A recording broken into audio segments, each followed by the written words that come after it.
हम्म।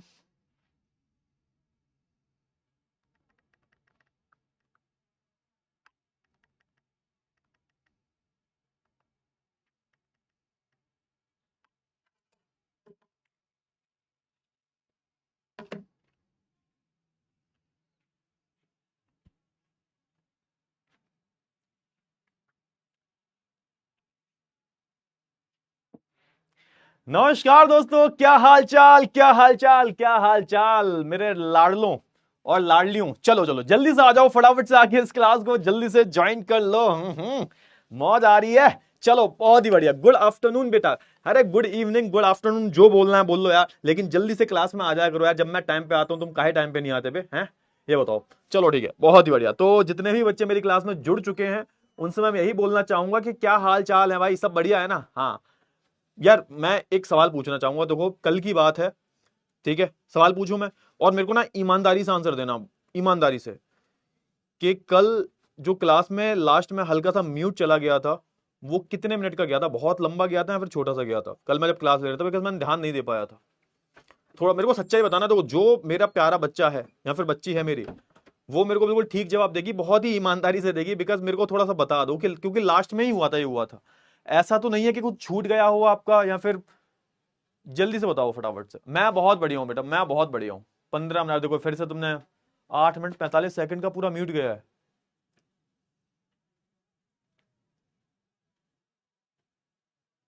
15 minute यार, 15 minute तो नहीं गया होगा यार। 10 मिनट, 7 मिनट बहुत ज्यादा होते हैं यार, मत करो यार भाई।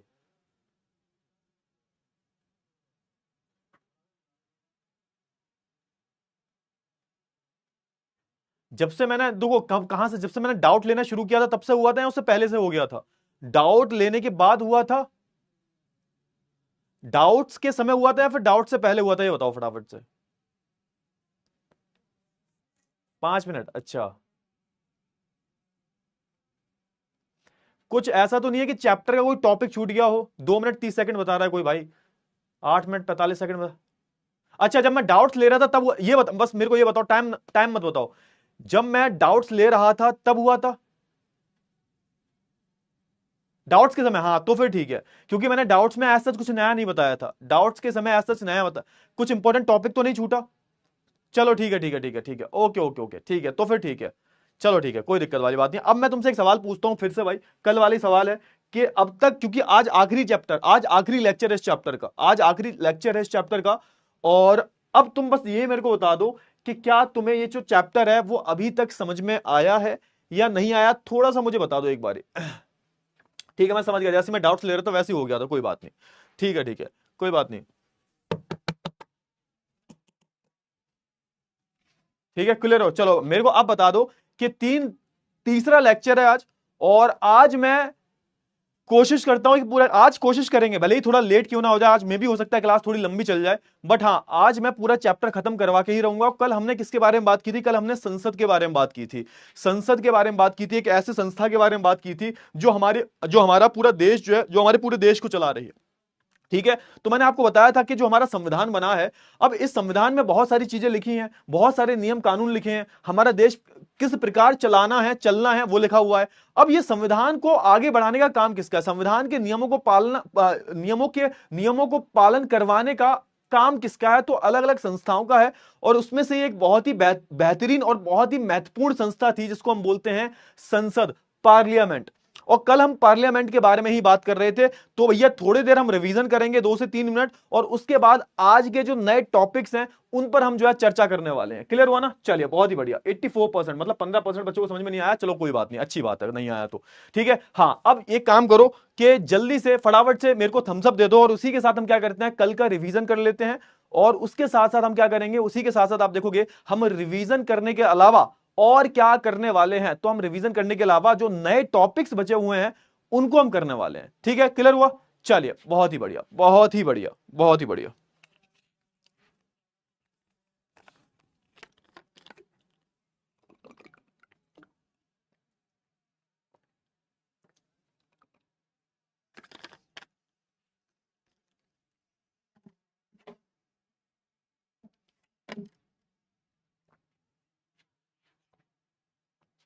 बताओ बताओ, फटाफट से बताओ, जल्दी से बताओ फटाफट से।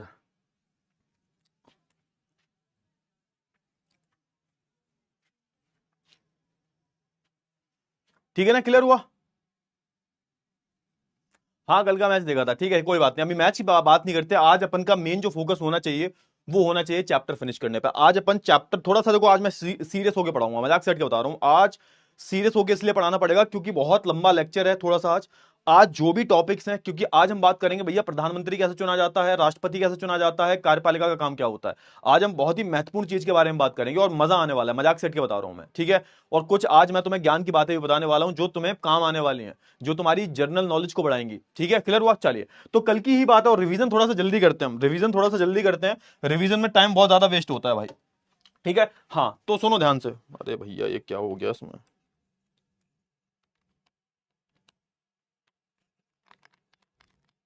चलो कोई बात नहीं, ठीक है। चलो छोड़ो, कल हमने शुरुआत की थी कहां से भाई? तो कल हमने शुरुआत की थी हमारे बहुत ही इंपॉर्टेंट टॉपिक से, संसद से। संसद क्या होता है बेसिकली, मैंने आपको बताया था, एक ऐसी संस्था है, एक ऐसी हमारी संस्था है जो हमारे पूरे देश को चला रही है, उसको हम संसद बोल देते हैं। अब संसद की हम बात करें तो संसद के हमने दो हिस्से बताए थे, एक तो लोकसभा, हमारे राज्यसभा।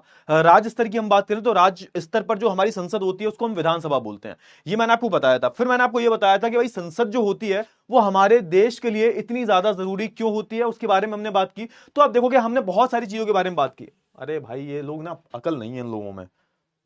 चलो ठीक है, आगे हम बात कर लेते हैं। हाँ ठीक है, ध्यान से देखो फटाफट से। हाँ हम बात कर लेते हैं आगे। तो आप देखोगे तो हमने वही पढ़ा कि एक तरीके से, हाँ ये जो संसद होती है यही देश को चलाने का काम करती है। जो भी नीतियां बनाई जाती हैं, जो भी लोगों के लिए जो भी नियम कानून पारित किए जाते हैं, जो भी कानूनों में बदलाव करना होता है, या फिर किसी भी कानून में संशोधन करना होता है, पुराने कानून को बदलकर नया कानून आता है, ये सारी जो चीजें आती हैं कहां पर आती हैं सर, किधर आती हैं सर? तो आप देखोगे ये हमारी सारी चीज, ये सारी निर्णय लेने का काम ही हमारे संसद का होता है। फिर मैंने आपको यह बताया था भाई हमारी जो संसद है इसके भी अलग अलग स्तर होते हैं। जैसे केंद्र की हम बात करें तो केंद्र में आप देखोगे हमारी जो संसद है उसमें लोकसभा है और राज्यसभा है।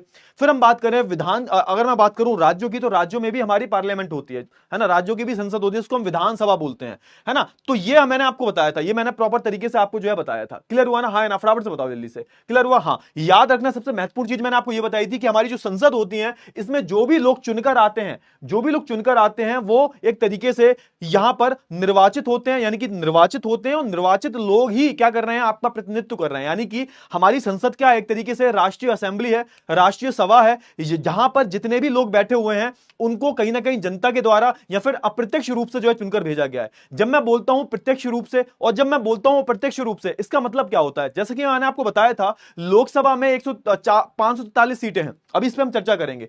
543 सीटें हैं और यहां पर जो चुनाव होंगे आप देखोगे पूरे देश में लोग जो है अपने अलग अलग क्षेत्रों से, अलग अलग चुनावी क्षेत्रों से आप देखोगे अपने नेता को चुनकर भेजेंगे। यानी कि वो जो नेता है उसमें से आप देखोगे जितनी 543 सीटें जो हमारे पूरे भारत में बटी हुई हैं उनमें से आप देखोगे अलग अलग क्षेत्रों से लोग चुनकर आएंगे, है ना। और वही क्या बनेंगे सर, वही बन जाते हैं हमारे सांसद, जिसको हम बोलते हैं एमपी, मेंबर ऑफ पार्लियामेंट। ये जो लोग होते हैं चुने हुए लोग होते हैं। फिर मैं वही बात करूं, ये तो हो गया लोकसभा का। अगर मैं बात करूं दूसरे सदन के बारे में जिसको हम बोलते हैं राज्यसभा, तो राज्यसभा में जो लोग चुनकर आते हैं वो अप्रत्यक्ष रूप से चुनकर आते हैं। मतलब ये कि राज्यसभा में जो लोग होते हैं 243 लोग हैं शायद, है ना, 245 लोग हैं, जिसमें से आप देखोगे कि 245 लोग वो लोग होते हैं जो राज्यों का प्रतिनिधित्व कर रहे होते हैं। तो एक तरीके से इनको जनता चुनकर नहीं भेजती, इनको एक तरीके से जो राज्यों की विधानसभाएं हैं उनके जो लोग हैं वो इन मेंबर्स को चुनकर भेजते हैं। तो एक तरीके से अप्रत्यक्ष रूप से जो है चुनाव किया जाता है हमारे राज्यसभा का।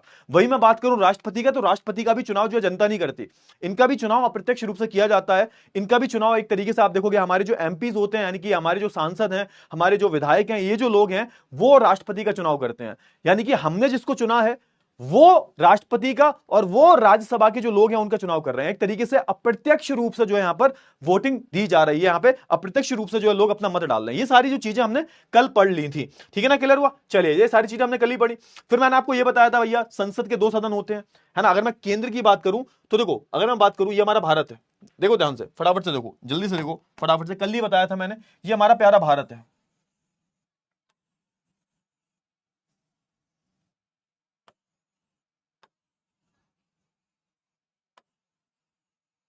ये हमारा प्यारा भारत है। अब पूरे भारत की हम बात करें तो आप देखोगे कि इस भारत में आपको अलग अलग राज्य देखने को मिलते हैं। ये क्या है सर, ये अलग अलग राज्य भारत में है नहीं, आप बताओ। ये भारत में आप देखोगे क्या है सर, ये भारत में आप देखोगे अलग अलग जो है आपको राज्य देखने को मिलते हैं, ठीक है सर, ये अलग अलग राज्य हैं। क्लियर हुआ? अच्छा अगर मैं बात करूं केंद्र स्तर की, यानी कि पूरे भारत की बात करूं, जो पूरे भारत को चला रहे हैं, तो उसमें आप देखोगे आपको दो सदन देखने को मिलते हैं। क्या होता है सर? एक होता है हमारा लोकसभा, लोकसभा, और एक होती है हमारी राज्यसभा।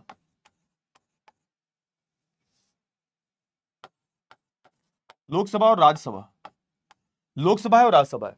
तो हमारे संसद की हम बात करें तो केंद्र स्तर पर हमारे दो सदन होते हैं। क्लियर हुआ ना? इतनी चीजें समझ में आई? फटाफट से बताओ, जल्दी से बताओ। हाँ, तो संसद के दो सदन होते हैं हमारे। एक है भैया हमारा लोकसभा और दूसरा हमारा राज्यसभा। इतनी चीजें क्लियर हुई? चलिए, बहुत ही बढ़िया बात है। आप देखोगे संसद का सदस्य चुने जाने के लिए अनिवार्य योग्यताएं, क्या क्या अनिवार्य योग्यताएं हैं? अनिवार्य योग्यताएं क्या हैं? संसद द्वारा जो एक तरीके से संसद के द्वारा जो सदस्य चुने जाते हैं, संसद के द्वारा जो सदस्य चुने जाते हैं ना, उनकी क्या क्या अनिवार्यताएं होती है? मैंने कल बताया था कि अगर किसी भी व्यक्ति को सांसद बनना है, अगर किसी भी व्यक्ति को विधायक बनना है, तो एटलीस्ट है ना, कम से कम आप देखोगे 25 साल का तो होना चाहिए। और अगर लोकसभा की हम बात करें, सॉरी, अगर मैं राज्यसभा की बात करूं, तो अगर तुम्हें राज्यसभा का मेंबर बनना है तो उसके लिए तुम्हें 30+ एज चाहिए, 30 या 30 साल से ऊपर। नॉर्मली आप देखोगे 25 या 25 वर्ष से ऊपर के हो तो आप एक तरीके से, है ना, एक तरीके से लोकसभा के सांसद आप बन सकते हो। क्लियर हुआ? 25+ होना चाहिए। क्लियर हुआ? हाँ, इसके अलावा मैंने आपको बताया था वो इंसान भारत का नागरिक होना चाहिए, वो किसी भी लाभप्रद पद पर नहीं होना चाहिए। मतलब ये ऐसा है कि मान के चलो कि मैं जो हूं, मैंने चुनाव लड़े और एक तरीके से मैं सांसद बन गया, लेकिन मैं साथ के साथ अपना एक बिजनेस भी चला रहा हूं भाई, यानी कि आप देखोगे वहां से बहुत बढ़िया मुनाफा कमा रहा हूं मैं, और मैं उसी पोजीशन पे, उसी पद पर रहते हुए उस बिजनेस को फायदा भी पहुंचा रहा हूं, यानी कि मैं अपने फायदे के लिए अपनी पोजीशन का गलत इस्तेमाल कर रहा हूं। तो ऐसे पद पे मैं नहीं होना चाहिए, किसी भी ऐसे पद जो मुझे फायदा पहुंचा रहा है, मतलब उस पद के की मदद से मैं अपने पर्सनल, अपनी जो निजी, जो एक तरीके से निजी हमारा जो भी चल रहा है, निजी कुछ जो भी चल रहा है, उसको मैं फायदा ना पहुंचाऊं, इसको हम बोलते हैं लाभप्रद पद। ठीक है ना? ऐसा ना होना, हाँ, ऐसा भी ना हो कि उस इंसान के पास बहुत ज्यादा जो है एक तरीके से ऋण हो, एक तरीके से वो दिवालिया घोषित हो जाए, एक तरीके से आप बोल सकते हो कि उस इंसान के पास संपत्ति ना मात्र की हो, कर्जा बहुत ज्यादा हो, संपत्ति उसकी बिकने पर दिवालिया किसको बोलते हैं? यही बोलते हैं कि जब आपकी संपत्ति कम है, आपके पास कर्जा ज्यादा है, तो इस केस में आप देखोगे आपके चांसेस होते हैं कि आप दिवालिया घोषित हो जाओगे, यानी कि आपके पास कुछ भी नहीं बचा हुआ है। तो यह भी नहीं होना चाहिए। इसके बाद ही आप क्या कर सकते हो? इसके बाद ही आप जो है संसद के सदस्य चुने जा सकते हो, उसके बाद ही आप संसद के लिए चुनाव में खड़े हो सकते हो। समझ में आया? तो पहली बात तो भारत का नागरिक होना चाहिए, दूसरी बात 25 वर्ष से ऊपर का, अगर राज्यसभा की बात है तो 30 वर्ष से ऊपर का। उसके बाद आप देखोगे कि सरकार है ना, एक तरीके से आप देखोगे कि सरकार के अंतर्गत किसी भी वो लाभप्रद पद पर कार्यरत ना हो। ठीक है? किसी ऐसे पद पर कार्यरत ना हो जिससे उसे फायदा मिल रहा हो, सरकार के अंदर ही बात की जा रही है। और दूसरी बात, तीसरी बात यह है कि वो दिवालिया ना हुआ हो। ठीक है? क्लियर हुआ? बहुत सारा पैसा धनवन लेके ना बैठा हो, बैंक से लोन ज्यादा ना हो, पता चले कि भाई उसके पास कुछ है ही नहीं, जमीन वमीन बिक चुकी है, कर्जा बहुत ज्यादा है, तो ऐसे केस में क्या होगा? वो दिवालिया घोषित हो जाएगा। ठीक है ना? क्लियर हुआ? क्लियर हुआ? इतनी चीजें क्लियर हुई? फटाफट से बताओ, जल्दी से बताओ। इतनी चीजें क्लियर हुई? इतनी चीजें क्लियर हुई? फटाफट से बोलिए, जल्दी से बोलिए, फटाफट से। इतनी चीजें जो है क्लियर हुई तुम्हें? बोलो बोलो, जल्दी से बोलो, फटाफट से बोलो। क्लियर हुआ ना? बहुत ही बढ़िया, बहुत ही बढ़िया।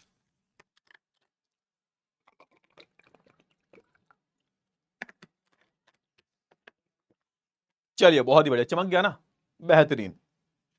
आगे हम बढ़ते हैं, आगे हम बात कर लेते हैं संसद के राजनीतिक अधिकार। क्या क्या अधिकार है हमारी संसद के पास? मैंने आपको ये टॉपिक वैसे कल ही बताया था, कल वैसे पढ़ा दिया था मैंने टॉपिक कि कानून बनाने, मैं प्रॉपर पढ़ा रहा हूं आपको। ठीक है ना? कोई दिक्कत वाली बात नहीं, लेकिन हाँ, आज लंबी क्लास चलेगी। आज किसी ने हाय दही हाय तौबा मचाया तो चांटे मार दूंगा मैं। समझ में आया? हाँ, तो आज 1.5 घंटा क्लास भी जा सकती है, कोई भरोसा नहीं है। तो आज आपको क्या करना है, थोड़ा सा संभल के रहना है ना। 1 घंटे 1.5 घंटे क्लास लगेगी आराम से, 1.5 घंटे आराम से चलेगी क्लास। और जब तक मैं इस क्लास को कंप्लीट नहीं करवा दूंगा, तब तक मैं जो है, जब तक तोड़ेंगे नहीं तब तक छोड़ेंगे नहीं। ठीक है? हाँ, तो एक काम करो कि शुरू से लेके एंड तक, है ना, शुरू से लेके एंड तक आपको क्लास में बैठना है, भड़बड़ाना नहीं है, क्योंकि आज आखिरी लेक्चर है इस चैप्टर का, तो आज खत्म भी करना है इस चैप्टर को। ठीक है ना? चलिए, तो मैंने आपको बताया था संसद के राजनीतिक अधिकार क्या होते हैं, मैंने आपको यह भी बताया था कानून बना सकते हैं, संशोधन करने तथा पुराने कानूनों को वापस, ये मैंने पूरा पढ़ा दिया, टॉपिक मैंने वाला पूरा पढ़ा दिया था, है ना। सार्वजनिक मामलों की मैं बात करूं, राष्ट्रीय नीतियों की बात करूं, उस पर भी चर्चा कौन करता है? संसद करती है। आपने देखा होगा संसद में जो लोग बैठे होते हैं वो यही तो मुद्दा उठाते हैं, अलग अलग कानूनों को पारित करना, कोई भी गलत कानून है जिसका कोई गलत इस्तेमाल कर रहा है उसमें संशोधन करना, नए कानूनों को पारित करना, है ना। सरकार का जो पैसा होता है उस पर भी आप देखोगे हमारे संसद का ही नियंत्रण होता है, क्योंकि जिन लोगों को चुनकर भेजा गया है तो उन लोगों ने ही तो सरकार को पैसा दिया है। अरे भैया सरकार के पास पैसा कहां से आता है? टैक्स के रूप में आता है। तो सरकार का जो खजाना है उस पर किसका नियंत्रण है सर? संसद का नियंत्रण है। क्यों? क्योंकि संसद के लोगों को लोगों ने चुनकर भेजा हुआ है ना। तो संसद ही ये निर्णय लेती है भैया पैसा कहां कहां खर्च हो रहा है। तभी आप देखते हो जब बजट पास होता है हमारे देश का, जब बजट आता है ना, तो आप देखोगे वो कहां पर पास होता है? हमारी लोकसभा में, संसद में पास होता है, जिसमें आप देखोगे वित्त मंत्री जी जो होती हैं वो एक तरीके से, है ना, एक तरीके से बताती हैं कि पूरे साल हम भारत में कहां कहां खर्च करने वाले हैं, किन किन जगहों पर निवेश होने वाला है, किन किन चीजों पर, किन किन क्षेत्रों में हम निवेश करने वाले हैं। क्लियर हुआ? चलिए अब हम बात कर लेते हैं सबसे पहले डिटेल में लोकसभा के बारे में। अच्छा, लोकसभा की मैं बात करूं तो लोकसभा को हम और क्या बोलते हैं याद रख लेना, इस पर प्रश्न आ सकते हैं और आज मैं अच्छे खासे प्रश्न पूछने वाला हूं तुमसे। तो आप देखोगे लोकसभा, अब यहां से हमारा शुरू हो गया, यहां से तुम लोग शांत हो जाओ, बिल्कुल बिल्कुल शांत हो जाओ। अब यहां से हमारे जो टॉपिक है वो शुरू हो गए हैं, अब धीरे धीरे पढ़ लेते हैं, क्योंकि अभी तक मैं रिवीजन करवा रहा था और अभी तक तुम्हारा रिवीजन हो चुका है ना। अभी तक जो तुम्हारा रिवीजन है हो चुका है। तो एक काम करते हैं भैया, है ना, जो कल की स्लाइड्स हैं ये मैं सारी डिलीट कर देता हूं ताकि कोई कंफ्यूजन ना हो। दबदबा था, दबदबा है, दबदबा बना रहेगा। चलो ठीक है, बहुत ही बढ़िया। आगे हम बात कर लेते हैं किसके, अरे भाई साहब,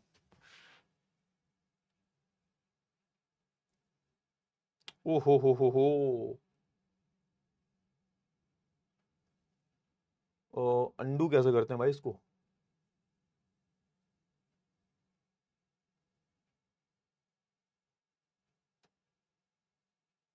एक मिनट एक मिनट एक मिनट। हाँ हाँ ठीक है ठीक है। अरे भाई साहब गलती हो गई थी, ठीक है। ओहो हो, अब सही है। हमने तो मेन पेज ही डिलीट कर दिया था। चलो चलिए अब हम बात कर लेते हैं किस पे भाई? अब हम बात कर लेते हैं लोकसभा के बारे में। लोकसभा के बारे में बात कर लेते हैं, ठीक है। चलो ठीक है, अरे ठीक है, वापस आ जाओ वापस आ जाओ, पढ़ लो थोड़ा सा, ठीक है। हाँ, तो सबसे पहले हम संसद की बात कर रहे थे और संसद के हमारे दो सदन होते हैं, ठीक है। संसद के हमारे क्या होते हैं सर? संसद के हमारे दो सदन होते हैं, जो हमने पहले भी पढ़ा है। संसद के हमारे दो सदन हैं, एक है हमारा लोकसभा, एक है हमारा लोकसभा और दूसरा है हमारा राज्यसभा। दूसरा हमारा क्या है सर? दूसरा हमारा जो है राज्यसभा है। क्लियर हुआ? है ना? फटाफट से बताओ, जल्दी से बताओ, है ना। ये मैंने ऑलरेडी आपको बता दिया है। तो सबसे पहले हम किसकी बात कर रहे हैं? सबसे पहले हम बहुत ही महत्वपूर्ण संसद के बारे में बात कर रहे हैं। मतलब ये दोनों ही संसद का हिस्सा है, लेकिन हम उस संसद के बारे में बात कर रहे हैं, संसद के उस हिस्से के बारे में बात कर रहे हैं, संसद के हम उस सदन के बारे में बात कर रहे हैं जो लोगों के द्वारा चुना जाता है, जो है हमारी लोकसभा। जो लोगों के द्वारा चुना जाता है, जो है हमारी लोकसभा, ठीक है। लोकसभा के बारे में हम बात कर रहे हैं, ठीक है। क्लियर हुआ? हाँ, चलो अब मैं लोकसभा की बात करूं तो सबसे पहली बात यह है, क्योंकि मैंने पहले भी आपको बताया है कि लोकसभा को किसके द्वारा प्रत्यक्ष रूप से चुना जाता है? तो भैया जनता जो है इसको प्रत्यक्ष रूप से चुनते हैं। जनता जो है क्या कर रही है सर? जनता जो है लोकसभा के जो सदस्य हैं, है ना, उनको जो है प्रत्यक्ष रूप से चुन रही है। मतलब सिंपल सा है, तुम खुद जाकर वोट डाल के आ रहे हो, ठीक है। इसको कहते हैं प्रत्यक्ष रूप से, कि तुम खुद जाओगे, तुम्हारे घर में जितने भी लोग हैं जो कि 18 या 18 वर्ष से ऊपर के हैं, वो जाएंगे और वो खुद जो है वोट डाल के आएंगे। चमका है नहीं चमका, आप बताओ, है ना। वो खुद जो है वोट डालकर आएंगे। बहुत ही बढ़िया, है ना। तो ये क्या हो गया? एक तरीके से प्रत्यक्ष चुनाव हो गया। यहां पर लोकसभा में जो जनता है वो खुद अपने जो है प्रतिनिधियों को चुनती है। क्लियर हुआ ना? अच्छा, क्लियर हुआ? हाँ ना, फटाफट से बताओ। क्लियर हुआ? हाँ। अब आप देखोगे कि हमारी पूरी लोकसभा की हम बात करें, इसका जो लोकसभा की हम बात करें, उसका एक अध्यक्ष होता है, जिसको हम क्या बोलते हैं? जिसको हम बोलते हैं लोकसभा स्पीकर। अब मैं तुम्हें एक होमवर्क दे रहा हूं, एक जनरल नॉलेज वाला क्वेश्चन पूछ रहा हूं, तुम सर्च करो, कुछ भी करो। मैं अभी पूछता हूं तुमसे कि हमारे अभी लोकसभा स्पीकर कौन है? लोकसभा स्पीकर कौन है? लोकसभा स्पीकर कौन है? फटाफट से बताओ जल्दी से। लोकसभा स्पीकर कौन है हमारे? कौन बताएगा? जल्दी से बताओ फटाफट से कि हमारे जो लोकसभा स्पीकर हैं वो कौन है। अभी मैं चांटा मार दूंगा, तुमने बताने। ये बहुत ही जनरल नॉलेज वाला क्वेश्चन है, तुम्हारे जो रिश्तेदार होते हैं, तुम्हारे जो पड़ोस में अंकल जी हैं, तुम्हारे चचा जो हैं, तुम्हारी बेइज्जती करने के लिए ऐसे प्रश्न पूछ देते हैं कि ये बताओ बेटा, जो लोकसभा का अध्यक्ष होता है वो कौन होता है? तुम बता तो दोगे सर, उसको हम स्पीकर बोलते हैं, है ना? हाँ, तो लेकिन ये जो स्पीकर होता है ये कौन होता है, फटाफट से बताओ जल्दी से। क्लियर हुआ? अरे बता भाई, बता तो दिया तुम, ओम बिरला जी। अरे ठीक है, अरे मतलब तुम, अच्छा एक काम करो, बहुत ही बढ़िया, बहुत ही बढ़िया, ठीक है ठीक, अरे ठीक है ओम, हाँ ठीक है, बता दिया। अरे सर का आप बिल्कुल बेवकूफ समझे हो। हाँ ठीक है, तो समझो थोड़ा सा। आप देखोगे कि हमारे लोकसभा की हम बात करें, ये जो पहली बात ये समझो कि लोकसभा में जितने भी लोग हैं, जितने भी लोग हैं लोकसभा में, आप देखोगे ये सारे जो लोग हैं चुन के आए हैं। और इन्हीं में से आप देखोगे जैसे होता है क्या, आप इसको कुछ ऐसे समझो आप कि जैसे आपका क्लास है, उस क्लास में जो एक तरीके से क्या है उस क्लास, अरे ठीक है समझ गया मैं, बहुत बढ़िया बहुत बढ़िया। उस क्लास में आप देखोगे एक तरीके से 50 लोग हैं, लेट्स से कोई तुम्हारी क्लास है उसमें 50 लोग हैं, और उनमें से कोई एक मॉनिटर है, वो उस पूरी क्लास का ध्यान रख रहा है, कोई ऊधम तो नहीं मचा रहा, है ना? एक तरीके से जो हमारी जो डिसिप्लिन है वो बना रहे, रूल्स बने रहे, एक तरीके से अनुशासन बना रहे सभा में। तो होता क्या है कि बहुत सारे जो मेंबर्स वगैरह होते हैं बदतमीजी वगैरह करने लगते हैं, चिल्लपाव होती रहती है, भाई उधर से वो चिल्ला रहे हैं, इधर से ये चिल्ला रहे हैं, माइक फेंके जा रहे हैं। तो एक तरीके से यहाँ पर स्पीकर जो है वो मॉनिटर की तरह काम कर, तुम्हारे क्लास का जो मॉनिटर है वो उसकी तरह काम कर रहा है।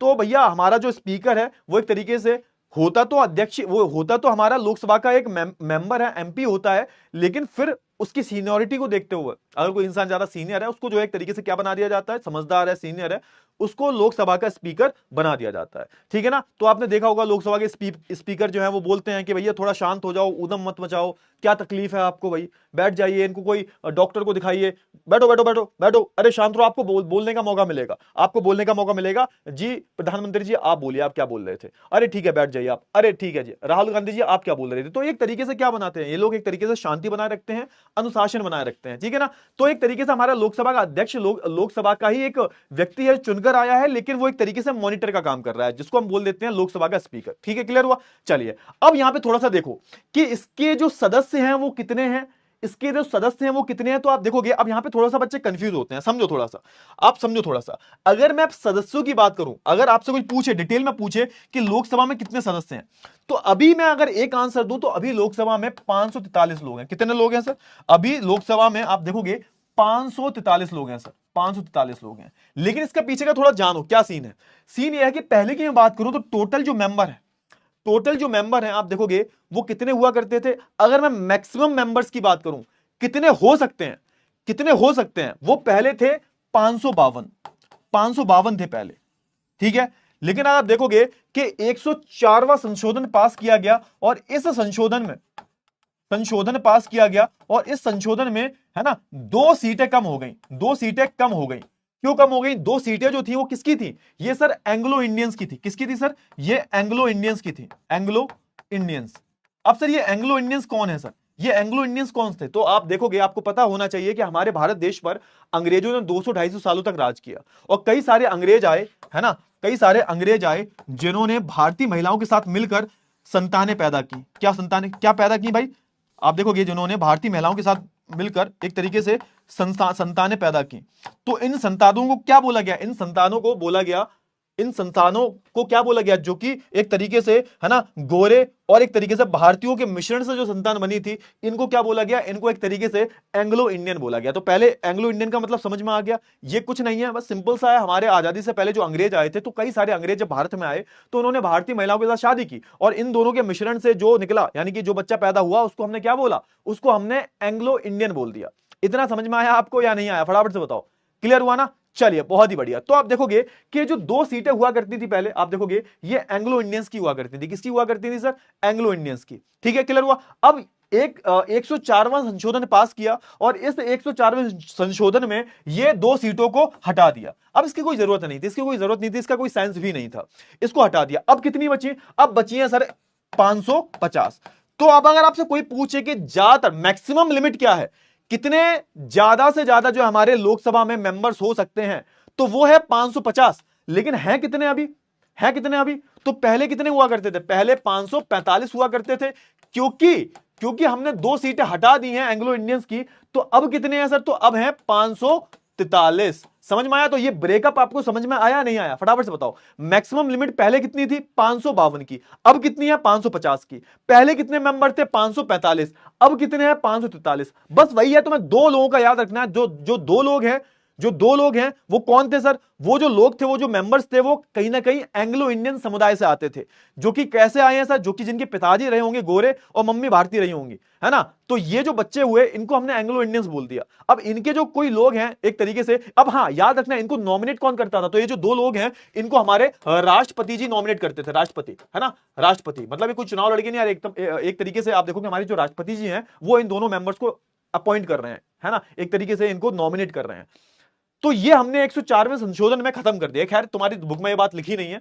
104वां जो संशोधन हुआ था हमारे संविधान में, उससे जो हमने ये तो दो सीटें हैं उसको हमने डिलीट मार दिया कि हटाओ, ये क्या जरूरत है भाई, ये क्या, ये गोरे गोरे लोग नहीं आएंगे। गोरे भी तो, ये गोरे भी नहीं है ना सांवले हैं, कुछ भी नहीं है ये, है ना, ये तो मिश्रण है एक तरीके से। इनका हटाओ, इनकी कोई जरूरत नहीं है, इन सीटों की कोई भी जरूरत नहीं है, इनको हमने एंग्लो इंडियंस बोल दिया। तो समझ में आया? तो आज हमारे लोकसभा में कितने लोग हैं? तो 543 लोग हैं। पहले 545 थे, लेकिन अब ये हट चुके हैं। 104वें संशोधन के बाद 443 लोग जो हैं वो हमारे लोकसभा का हिस्सा है या फिर लोकसभा का सदस्य है। इतना क्लियर हुआ ना? हाँ, तो ये आपको क्लियर होना चाहिए, इसमें कंफ्यूजन मत रखना।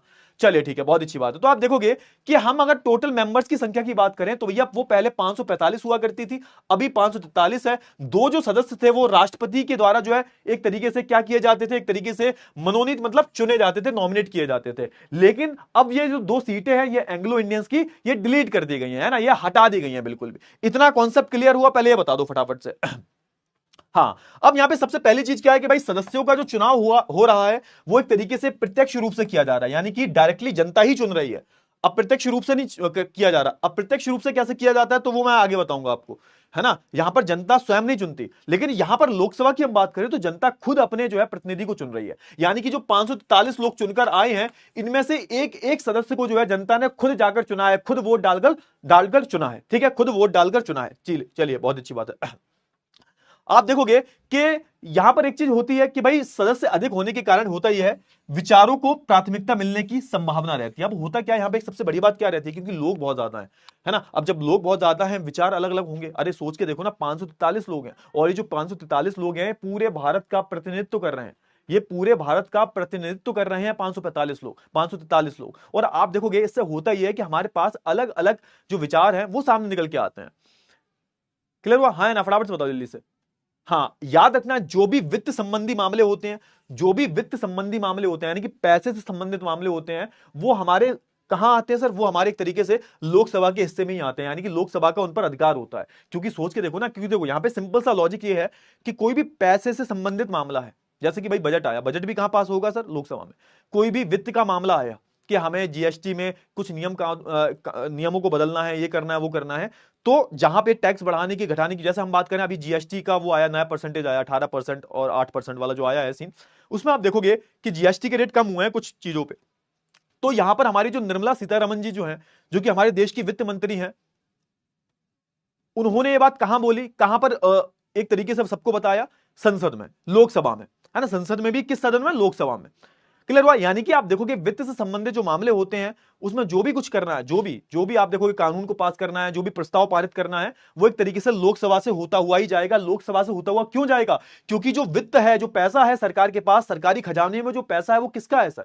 वो जनता का है। जनता ने सरकार को टैक्स के रूप में दिया है। अब क्योंकि जनता ने लोकसभा को चुना है प्रत्यक्ष रूप से, तो लोकसभा के लोग ही इस पर जो है निर्णय ले सकते हैं। क्लियर हुआ? चलिए बहुत ही बढ़िया। अच्छा, आप देखोगे कि ये लोकसभा को का नियंत्रण कौन करता है, तो आप देखोगे नियंत्रण मंत्रिपरिषद पर नियंत्रण होता है। आप देखोगे लोकसभा की हम बात करें तो उसका मंत्रिपरिषद पर जो नियंत्रण होता है। अच्छा, मंत्रिपरिषद क्या होता है? आप देखते हो जो सरकार जीत जाती है, जो अपनी सरकार बनाती है, यानी कि लोकसभा में जिसके मंत्री ज्यादा बैठे हुए हैं, अरे ऑब्वियस सी बात है कि भैया लोकसभा में सरकार देश में सरकार किसकी बनेगी? देश में सरकार उसकी बनेगी जिसके पास क्या है? बहुमत है। और जिसके पास बहुमत है, इसका मतलब क्या हुआ? इसका मतलब यह हुआ कि लोकसभा में जो सीटें हैं, सबसे ज्यादा सीटें जो उस पार्टी के पास है और उसी पार्टी की सरकार है। अब उस पार्टी के क्या होते हैं? बहुत सारे मंत्रिपरिषद होते हैं, और एक तरीके से मंत्रिपरिषद पर जो है नियंत्रण भी रखती है। ये जो संसद है क्या करती है? ये जो पूरी संसद है, वो जितने भी मंत्रिपरिषद हैं, अभी मंत्रिपरिषद की हम बात करेंगे, क्या होते हैं मंत्रिपरिषद, है ना। तो जितने भी मंत्रिपरिषद हैं, उन पर जो है नियंत्रण रखने का काम किसका होता है? संसद का ही होता है। और आप देखोगे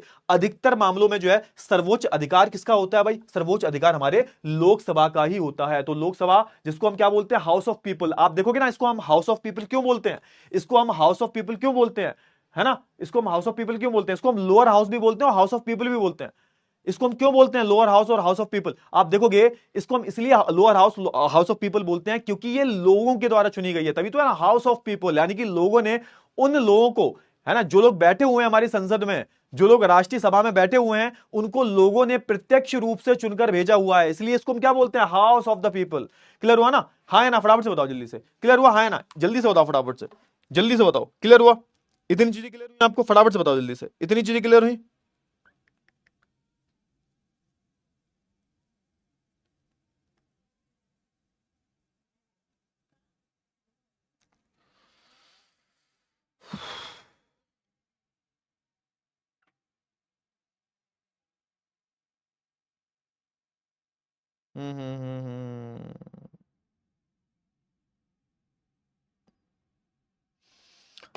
क्लियर हुआ? चलिए आगे बढ़े, आगे बढ़े, आगे बढ़ते हैं। चलो आगे बढ़ते हैं भैया।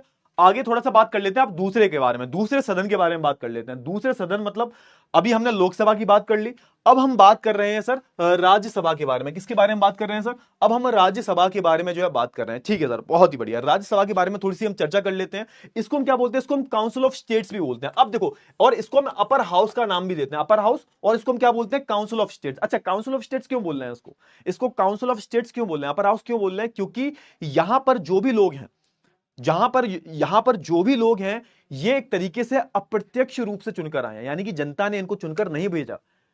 यानी कि आप देखोगे, देखो सबसे पहले समझो कि राज्यसभा को चुना क्यों गया है। अब समझो थोड़ा, वैसे बहुत सारे कारण हैं, आप मेन कारण समझो जो आप समझ सकते हो। सुनो, जैसे मैंने आपको बताया था अभी कि हमारी संसद है भाई, ये हमारी क्या है सर? ये हमारी संसद है, ये हमारी संसद है ना। एक बहुत, संसद क्या है सर? एक बहुत बड़ी जो है आपको बिल्डिंग देखने को मिल रही है, संसद है ना, बहुत बड़ी बिल्डिंग है। इसमें आप देखोगे जो लोग बैठे हुए हैं, कहीं ना कहीं लोगों ने चुनकर भेजे गए या फिर अप्रत्यक्ष रूप से चुनकर आए हैं। या तो आप देखोगे ये जो संसद है, इसमें लोकसभा है, एक हमारी लोकसभा है। क्या है सर? हमारी लोकसभा। क्या है सर? हमारी लोकसभा। और एक हमारी क्या है सर? एक हमारी राज्यसभा है।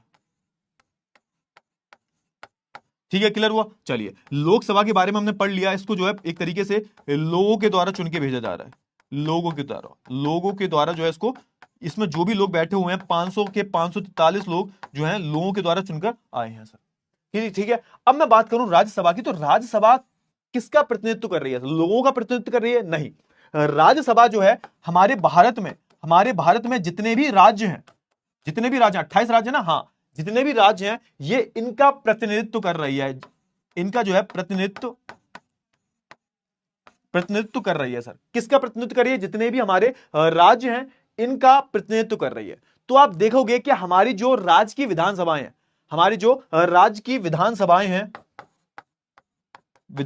जो हैं, और है ना, उनके जो लोग हैं, यानी कि हमारे कौन है? हमारे विधायक या फिर एमएलए, ये जो है क्या करते हैं? ये जो है एक तरीके से राज्यसभा के जो लोग हैं इनको चुनकर भेजते हैं।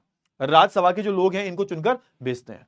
समझ में आया? राज्यसभा के लोगों को चुनकर कौन भेजता है सर? तो वो हमारे एक तरीके से जो राज्यसभा, यानी कि सोच के देखो, राज्यसभा इसको क्यों बोला जा रहा है? राज्यसभा इसको इसलिए बोला जा रहा है क्योंकि इसमें जो भी लोग बैठे हुए हैं वो अपने अपने राज्य का प्रतिनिधित्व कर रहे हैं। ठीक है, यानी कि जो भी इसमें लोग हैं, अभी हम बात करेंगे इसके बारे में, जो भी इसमें लोग हैं वो अपने राज्यों से चुनकर आए हुए हैं।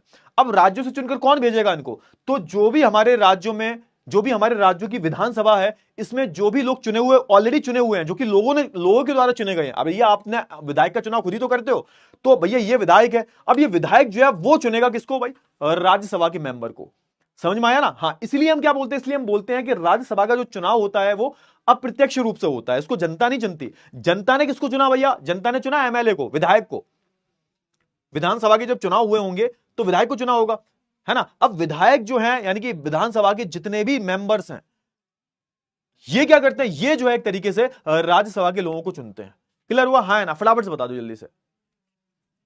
क्लियर हुआ? हाँ यार, इतनी चीजें क्लियर हुई या नहीं हुई, फटाफट से बताओ। अब थोड़ा सा हम बात कर लेते हैं, चर्चा कर लेते हैं किसके बारे में भैया, हम बात कर लेते हैं राज्यसभा के बारे में। बहुत ही मजा आएगा, अच्छा है, बहुत बहुत ज्यादा, बहुत ही प्यारा टॉपिक है, थोड़ा समझ में आ जाएगा आपको। तो आप देखोगे सबसे पहले हम बात कर लेते हैं राज्यसभा के सदस्य जो है क्या किए जाते हैं, अप्रत्यक्ष रूप से चुने जाते हैं, है ना। इसका जो अध्यक्ष होता है, याद रखना, हाँ अब याद रखना, बहुत बेहतरीन बात है ये, बहुत ही बढ़िया बात है, जनरल नॉलेज वाली बात है, याद रखना। इसका जो अध्यक्ष होता है वो देश का उपराष्ट्रपति भी होता है। क्या होता है सर? देश का उपराष्ट्रपति भी होता है। तो अब तुम्हारा एक फिर से मैं होमवर्क दे रहा हूं कि हमारे देश का जो उपराष्ट्रपति है,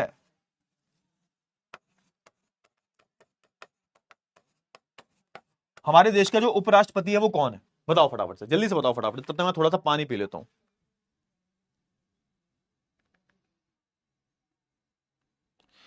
बताओ जल्दी से फटाफट से, हमारे देश का जो उपराष्ट्रपति है वो कौन है? हाँ पानी लेना, जरूर पानी लो।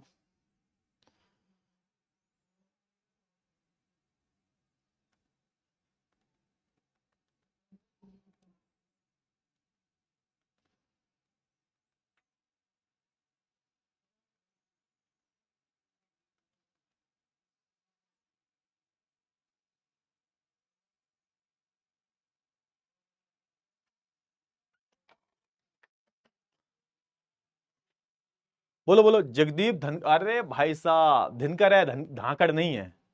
हाँ, धक्कड़, दिनकर, दिनकर है बेटा, हाँ चलो ठीक है ठीक है, कोई बात नहीं, जगदीप दिनकर, ठीक है, बहुत ही बढ़िया। हाँ, तो समझो कि अब जैसे हमने बात की थी किसके बारे में, लोकसभा के बारे में बात की थी, तो लोकसभा का जो मॉनिटर था, लोकसभा के जो अध्यक्ष थे वो एक तरीके से मेंबर ही होते हैं, उनको बस मॉनिटर बना दिया जाता है, जो थोड़ा सा सीनियर मोस्ट मेंबर जो होते हैं वो एक तरीके से मॉनिटर का काम कर रहे हैं। लेकिन अगर मैं राज्यसभा की बात करूं तो राज्यसभा में जो अध्यक्ष होगा वो क्या होगा सर? राज्यसभा का अध्यक्ष होगा वो उपराष्ट्रपति का काम भी कर रहा होगा, यानी कि इन केस अगर राष्ट्रपति की मृत्यु हो जाती है, राष्ट्रपति अपने पद से हट जाते हैं, राष्ट्रपति कहीं बाहर चले जाते हैं, तो उस केस में आप देखोगे कि हमारे जो उपराष्ट्रपति हैं वो राष्ट्रपति के जी का पद जो है वो संभालेंगे। ठीक है, धनखड़ है, हाँ ठीक है बेटा, बिल्कुल बिल्कुल। ढक्कन नहीं, अरे ढक्कन नहीं है भाई, कितना शैतान लड़का है, इतने सीनियर मोस्ट मेंबर है, तुम उनको ऐसे बात कर रहे हो, बहुत ही पिटाई कर दूंगा मैं। दिनकर, हाँ ठीक है, बहुत ही बढ़िया, बहुत ही बढ़िया। चलिए, तो सब समझो पहले कि इनका जो मेंबर होता है वो कौन होता है सर? उनको हम बोलते हैं उपराष्ट्रपति, है ना, उपराष्ट्रपति बोलते हैं, ठीक है सर। अब यहां पे बात आती है संख्या की, संख्या की मैं बात करूं तो उनकी सदस्यों की संख्या है वो कितनी है सर? 250 है। अब यहां पे समझो, सदस्यों की संख्या कितनी है? 250 है सर, लेकिन अभी कितने हैं सर? अभी कोई बताएगा अभी कितने हैं सर? अभी कितने मेंबर हैं, अभी कितने सदस्य हैं? फटाफट से बताओ जल्दी से, अभी कितने सदस्य हैं? 250 तो मैक्सिमम लिमिट है सर, 250 मैक्सिमम लिमिट है, लेकिन अभी कितने हैं? अरे पानी तो पीने दो कम से कम यार, तुम लोग कमेंट्स करे जा रहे हो भाई। मैक्सिमम लिमिट कितनी है? मैक्सिमम लिमिट तो 250 की है, अब है कितने? फटाफट से बताओ जल्दी से, जो आपकी किताब में लिखा नहीं हुआ शायद, देखो देखो आपकी किताब में नहीं लिखा हुआ।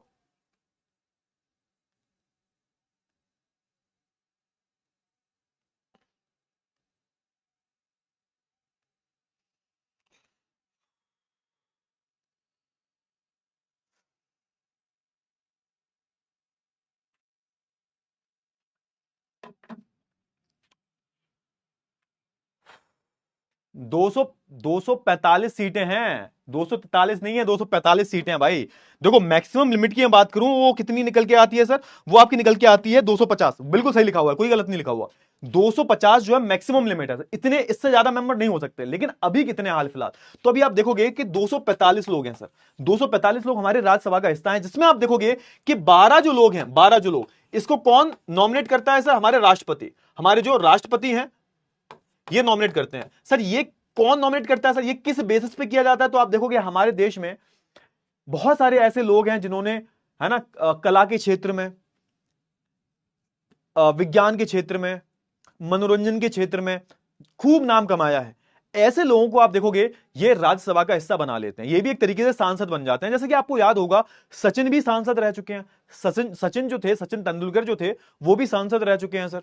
इसके अलावा आप देखोगे जो ये अमिताभ बच्चन की जो वाइफ है वो भी रह चुकी हैं, रेखा जी भी रह चुकी हैं। तो कई सारे जो एक्टर्स हैं, कई सारे जो ऐसे लोग हैं जिन्होंने कला में, विज्ञान में विख्याति प्राप्त किया, देश का नाम रोशन किया है, तो कुछ ऐसे ही लोगों को राष्ट्रपति खुद चयनित करते हैं, खुद नॉमिनेट करते हैं, और यही जो लोग हैं वो राज्यसभा का हिस्सा बन जाते हैं। और कितने होते हैं? तो मैक्सिमम 12 होते हैं सर। कितने होते हैं सर? 12। तो आप देखोगे कि 245 आज के टाइम पर है, मैक्सिमम 250 हो सकते हैं, ज्यादा से ज्यादा 250। अभी हैं कितने? 245। 245 में आप देखोगे कि राष्ट्रपति कितना नॉमिनेट करता है, 12, यानी कि बचे कितने, 233, है ना। तो 233 को जो है एक तरीके से अप्रत्यक्ष रूप से चुना जाता है, और 12 जो लोग हैं इनको जो है राष्ट्रपति जी खुद चयनित करके भेजते हैं। समझ में आ गया इसका ब्रेकअप, तुम्हें समझ में आ गया, जल्दी से बता दो फटाफट से, समझ में तो आ गया होगा ना। हाँ, तो टोटल मेंबर कितने हैं, 250। ये एग्जाम में पूछ लिया जाता है, बच्चे कंफ्यूज हो जाते हैं। टोटल 250 है, और 250 में अभी हैं कितने, 245, और 245 में आप देखोगे कि कितने सदस्य जो है वो कौन चुन रहा है सर, राष्ट्रपति चुन रहे हैं 12, तो बचे कितने, 233। समझ में आया, ये ब्रेकअप समझ में आया, फटाफट से बताओ, जल्दी से बताओ फटाफट से। हाँ, तो पहली चीज क्या है, इन सदस्यों का जो चुनाव है वो एक तरीके से क्या किया जाता है, अप्रत्यक्ष रूप से किया जाता है ना। आप देखोगे सदस्य कम होने के कारण आप देखोगे विचारों का प्राथमिकता ना मिलने की संभावना। क्यों, अब देखो सबसे बड़ी बात क्या है, अब देखो ध्यान से, मैंने आपको क्या बताया था कि लोकसभा में लोग बहुत ज्यादा है, तो लोग ज्यादा है तो इनकी बात पहले सुनी जाएगी, है ना। लोकसभा में जो लोग हैं इनकी बात को प्राथमिकता पहले दी जाएगी। अब क्योंकि राज्यसभा में जो लोग हैं बहुत कम है, क्योंकि कितने हैं सर, 243 है ना, दुगने, इससे दुगने तो भैया लोकसभा में है, तो इनके विचारों को प्राथमिकता मिलने की कम संभावना होती है। एक तरीके से ये लोग क्या कर रहे हैं सर, एक तरीके से ये लोग अपने अपने एक तरीके से राज्य का ही प्रतिनिधित्व कर रहे हैं। अच्छा, इनकी चुनाव की हम बात करें तो आप देखोगे इनका पीरियड कभी टर्मिनेट नहीं होता, इनके मेंबर्स रिटायर हो जाते हैं। आप देखोगे हर 2 साल बाद, हर 2 साल बाद आप देखोगे, हर दो, ये आपकी किताब में नहीं लिखा हुआ लेकिन फिर भी मैं बता रहा हूं, हर 2 साल बाद इनके जो मेंबर्स हैं, इनके जो लोग हैं, वो एक तिहाई लोग जो है हर 2 साल बाद रिटायर हो जाते हैं, और जो सीटें खाली होती हैं उन्हीं पर जो आप देखोगे हर 2 साल बाद जो है इस पर चुनाव होते हैं। इनका कार्यकाल कितने समय का होता है, तो लगभग इनका 6 साल का होता है कार्यकाल। और आप देखोगे कि इनमें जो मेंबर्स हैं दोबारा चुनाव नहीं लड़ते, ये रिटायर हो जाते हैं, फिर आप देखोगे दूसरे मेंबर्स आते हैं, वो इनको जो है चुना जाता है। तो हर 2 साल बाद एक तिहाई सीट्स खाली हो जाती हैं, रिटायर हो जाते हैं, हर 2 साल बाद आप देखोगे हटेंगे, और एक तरीके से आप देखोगे कि हर 2 साल बाद एक तिहाई जो सीटें हैं वो खाली हो जाती हैं, और एक तिहाई सीटों पर ही आप देखोगे हर 2 साल बाद जो है चुनाव करवाए जाते हैं, और उस पर जो भी चुनकर आता है वो उसका मेंबर बन जाता है। क्लियर हुआ, है ना, फटाफट से बताओ जल्दी से, क्लियर हुआ ना, इतनी चीजें क्लियर हुई आपको, इतनी चीजें क्लियर हुई, इतनी चीजें क्लियर हुई, है ना, फटाफट से बताओ जल्दी से इतनी चीजें बताओ जल्दी से, क्लियर हुआ ना। एक मिनट, एक चीज देख लूं बस मैं, कुछ रह तो नहीं गया तुम्हारे बुक में।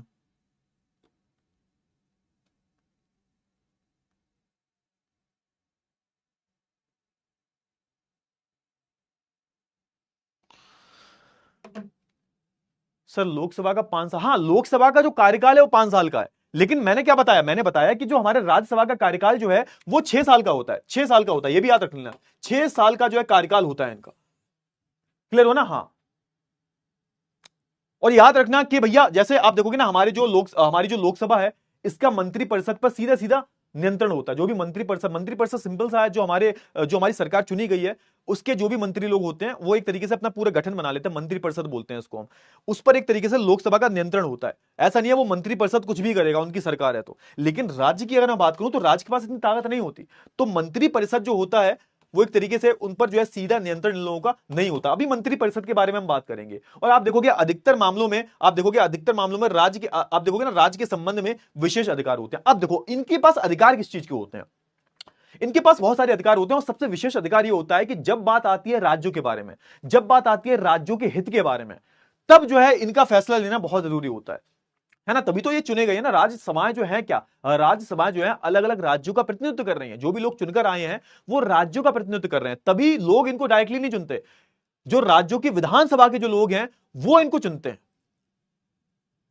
तो इनके राज्यों के संबंध में इनके पास क्या होते हैं, विशेष अधिकार होते हैं। समझो थोड़ा सा, राज्यों के संबंध की हम बात करें तो उनके पास विशेष अधिकार होते हैं। और फिर आप देखते हो जैसे कि होता क्या, कभी कभार आप देखोगे कि हमारी जो लोकसभा भंग हो जाती है, सरकार कोई है नहीं, तो भैया सरकार चलाने के लिए कोई ऑर्डर पास करना है, कोई युद्ध करना है, तो उसके लिए आप देखोगे इस समय जो है राज्यसभा काम करती रहेगी। राज्यसभा को कभी नहीं हटाते। लोकसभा हो सकती है कि भैया हम एक तरीके से भंग कर दें, लेकिन राज्यसभा चलती रहेगी हमारी। तो राज्यसभा के काम जो है बहुत सारे हैं, लेकिन विशेष रूप से अगर आप देखोगे, जैसे वित्त की बात करें हम, तो वित्त में इनका कोई वो हस्तक्षेप नहीं होता। वित्त की हम बात करें तो वित्त में लोकसभा ही काम करती है। पैसों के मामले में सिर्फ रोज लोकसभा का ही अधिकार है। तो अधिकारों की अगर मैं बात करूं तो अधिकारों में राज्यसभा के बहुत ज्यादा अधिकार नहीं होते, लेकिन जब बात आती है राज्यों के हित की, तो राज्यों के हित में आप देखोगे इनको अलग विशेष अधिकार दिए गए हैं। जब भी कोई ऐसा निर्णय लिया जाता है जो राज्यों के संबंध में होता है, तो उस केस में आप देखोगे हमारे राज्य जो है, राज्यसभा जो है, वहां पर एक तरीके से आप देखोगे उनको कुछ विशेष अधिकार प्राप्त होते हैं। अच्छा, अब यहां पर एक सवाल आता है, सर एक बात बताइए कि दोनों सदनों में से अधिक प्रभावशाली कौन है।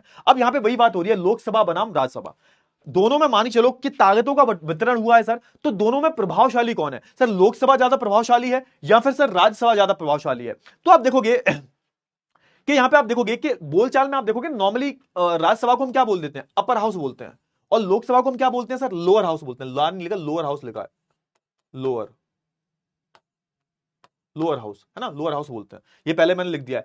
पर इससे यह अर्थ नहीं निकलता कि राज्यसभा वास्तव में लोकसभा के से अधिक प्रभावशाली है। आप देखोगे यह केवल पुरानी बोलचाल की शैली में आता है। जैसे हम पुरानी बोलचाल की, जैसे अपर हाउस लोअर हाउस हम बाद में पढ़ेंगे क्यों बोलते हैं, इसका बहुत लंबा अलग प्रोसेस है क्यों। ये पुरानी बोलचाल की भाषा है, यानी कि जब अंग्रेजों के टाइम पर आप देखोगे ना, अंग्रेजों के टाइम पर लोअर हाउस अपर हाउस हुआ करता था। अब ये लोअर हाउस अपर हाउस क्यों है ये हम बाद में कभी जानेंगे, क्योंकि अलग डिटेल है ये। लेकिन समझो यहां पे अगर आप ये समझ रहे हो कि भाई अगर राज्यसभा को अपर हाउस बोल रहे हैं यानी कि ऊपर है, लोकसभा को हम लोअर हाउस बोल रहे हैं नीचे, नहीं, ऐसा नहीं होता, ऐसा बिल्कुल भी नहीं होता। ये तो हम पुरानी बोलचाल की भाषा में अपर हाउस लोअर हाउस बोल देते हैं। बट अगर आप वास्तव में देखोगे तो वास्तव में ताकत किसके पास ज्यादा है सर? वास्तव में ताकत जो है एक तरीके से हमारे लोकसभा के पास ज्यादा है। क्यों? क्योंकि लोकसभा को खुद प्रत्यक्ष रूप से लोगों ने चुना है ना। क्लियर हुआ ना? हाँ, तो आप देखोगे हमारे संविधान में आप देखोगे ऐसी भाषा का इस्तेमाल, आप देखोगे हमारे संविधान में ऐसी भाषा इस्तेमाल नहीं हुई है। आप देखोगे संविधान में राज्यों के संबंधों के संदर्भ की हम बात करें तो राज्यसभा को कुछ विशेष अधिकार दिए गए हैं, पर अधिकतर मुद्दों में जो सर्वोच्च अधिकार जो होता है वो हर मामले में लोकसभा का ही होता है। जैसे आप देखोगे वित्त के मामला, पैसे से संबंधित जो भी मामला है, आपने कभी सुना है कि बजट हमारा राज्यसभा में पेश किया जाता है? बजट हमेशा लोकसभा में ही पेश किया जाता है। आप जब भी आप देखते हो जितने भी मंत्रियों की बहस होती है वो कहां होती है सर? वो लोकसभा में ही होती है।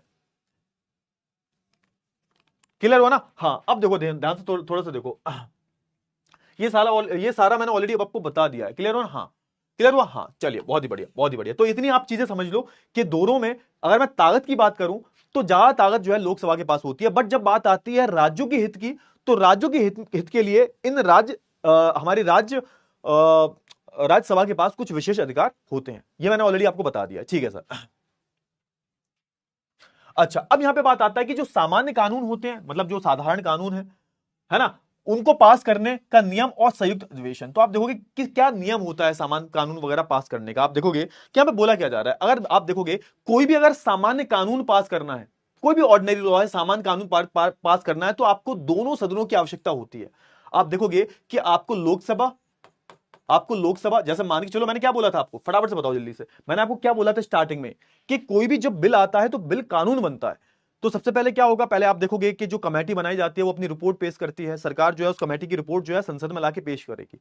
तो संसद में एक पहले बिल आता है कि भैया हम ये चीज जो है लाने वाले हैं। उसके बाद क्या होता है, इसके बाद वोटिंग होती है। समझ में आया ना? तो आप देखोगे कोई भी अगर सामान्य कानून आता है, उसको पारित किया जाता है, तो आप देखोगे कि दोनों सदनों में वो पारित होता है। यानी कि दोनों सदनों के जो लोग हैं उस पर वोट डालते हैं कि भैया पारित होना चाहिए या पारित नहीं होना चाहिए। पहले ये समझो, क्लियर हुआ? अच्छा, अब देखो यदि दोनों सदनों के बीच मतभेद हो जाए तो अंतिम फैसला कौन लेता है भैया? संयुक्त अधिवेशन, यानी कि एक तरीके से ज्वाइंट सेक्शन लगाया जाता है। एक तरीके से आप देखोगे इन दोनों सदनों के सदस्य एक साथ बैठते हैं। अब होता क्या है कि मान के चलो हुआ ये कि दोनों ही सदनों में मतभेद हो गए, यानी कि लोकसभा में पास हो गया और राज्यसभा में पास नहीं हो पाया। फिर क्या होगा? फिर एक ज्वाइंट सेशन होता है। ज्वाइंट सेशन में क्या होता है, सब लोकसभा राज्यसभा के लोग इकट्ठे बैठते हैं और फिर एक तरीके से यहां पर सुलझाने की कोशिश करते हैं कि एक चीज पर आए, वोटिंग वगैरह हो। और जनरली होता यह है कि जो लोकसभा में पास हो गया तो जनरली पास हो जाता है।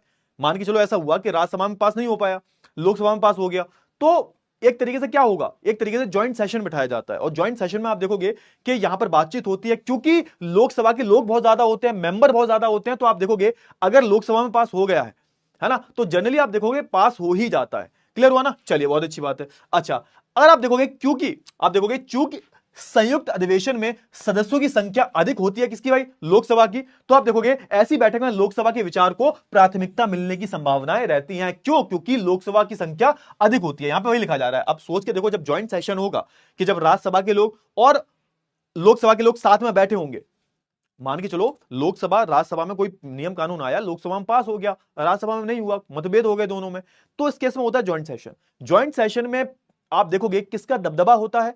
लोकसभा का होता है। क्यों? क्योंकि सर लोकसभा में 543 लोग हैं सर, राज्यसभा में कम लोग हैं। क्योंकि लोकसभा की जो यहां पे लोग होते हैं, लोकसभा में जो चुनकर आते हैं, इनकी संख्या ज्यादा होती है। कहां 543, कहां 245? भाई सोच के देखो आप, है ना? क्लियर हुआ? हाँ, तो इस केस में होता यह है कि हम किसको प्राथमिकता देते हैं भाई? लोकसभा के लोगों को, ठीक है, लोकसभा के सदस्यों को। चलिए, बहुत अच्छी बात है। आगे हम बात करें, अब बात आती है सर वित्त के मामलों की, पैसों के मामले की। पैसों के मामले में क्या होता है सर? पैसों के मामले की हम बात करूं तो आप देखोगे पैसों से संबंधित जो भी मामले होते हैं उसमें लोकसभा अधिक अधिकार प्रयोग करती है।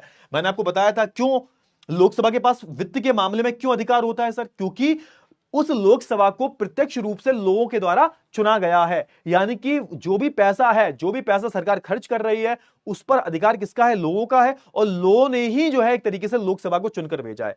इसलिए आप देखोगे जब वित्त की बात आती है तो वित्त के मामलों में आप देखोगे अधिक अधिकार किसको प्राप्त है सर? तो लोकसभा को ही प्राप्त है। और जब लोकसभा में सरकार का बजट या पैसे से संबंधित कोई भी कानून पारित होता है तो आप देखोगे राज्यसभा उसको खारिज नहीं कर सकता और एक तरीके से सजेशन दे सकता है, सुझाव दे सकता है, लेकिन राज्यसभा उसको खारिज नहीं कर सकता। खारिज कर भी देगा कोई भी माना नहीं जाएगा। समझ में आया ना? या नहीं आया? फटाफट से बताओ जल्दी से। क्लियर? हाँ, कप तो इधर उधर है नहीं, मैंने चाय पी नहीं है, तब नहीं है कोई कप, ठीक है ना? हाँ, क्लियर हुआ ना? हाँ, आप देखोगे राज्यसभा केवल उस कानून को पारित करने में अधिकतम 14 दिनों की देरी लगा सकता है ना? और उस पर जो है संशोधन सुझाव दे सकता है। अगर 14 दिन में उन्होंने कुछ सुझाव, अब आपके मन में आएगा सर एक बात बताओ कि मतलब ऐसा हुआ कि मान के चलो कोई भी वित्त से संबंधित कानून था, वो लोकसभा में पारित हो गया, समझे? अब कहां जाएगा? राज्यसभा में जाएगा। अब राज्यसभा में वो पारित नहीं हो पाया, तो अगर वो वित्त से संबंधित फैसला है, यानी कि पैसे से संबंधित फैसला है वो, तो उनको 14 दिन के अंदर अंदर उस कानून को पारित करना पड़ेगा। और वो अपना एक सुझाव दे सकते हैं, संशोधन के लिए सुझाव दे सकते हैं कि भाई इसमें ये बदलाव कर सकते हो आप। अगर 14 दिन के भीतर भीतर अगर 14 दिन के भीतर भीतर उन्होंने ये पारित नहीं किया तो वो मान लिया जाएगा वो पारित हो गया है।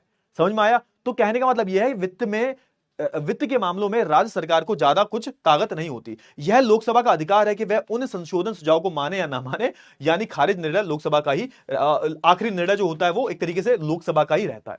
तो सिंपल सी बात है कि मतलब जो भी वित्त से संबंधित जो भी मामले हैं, वित्त से संबंधित जो भी मामले हैं, एक तरीके से वो राज्यसभा में पास तो होते हैं, लेकिन वो बाध्य होते हैं। ऐसा नहीं है कि राज्यसभा नहीं पास करेगी तो वो कानून पारित नहीं होगा, नहीं, हो जाएगा। 14 दिन का टाइम दिया जाता है, 14 दिन में अगर हो जाता है तो ठीक है, वो अपना संशोधन सुझाव दे सकते हैं।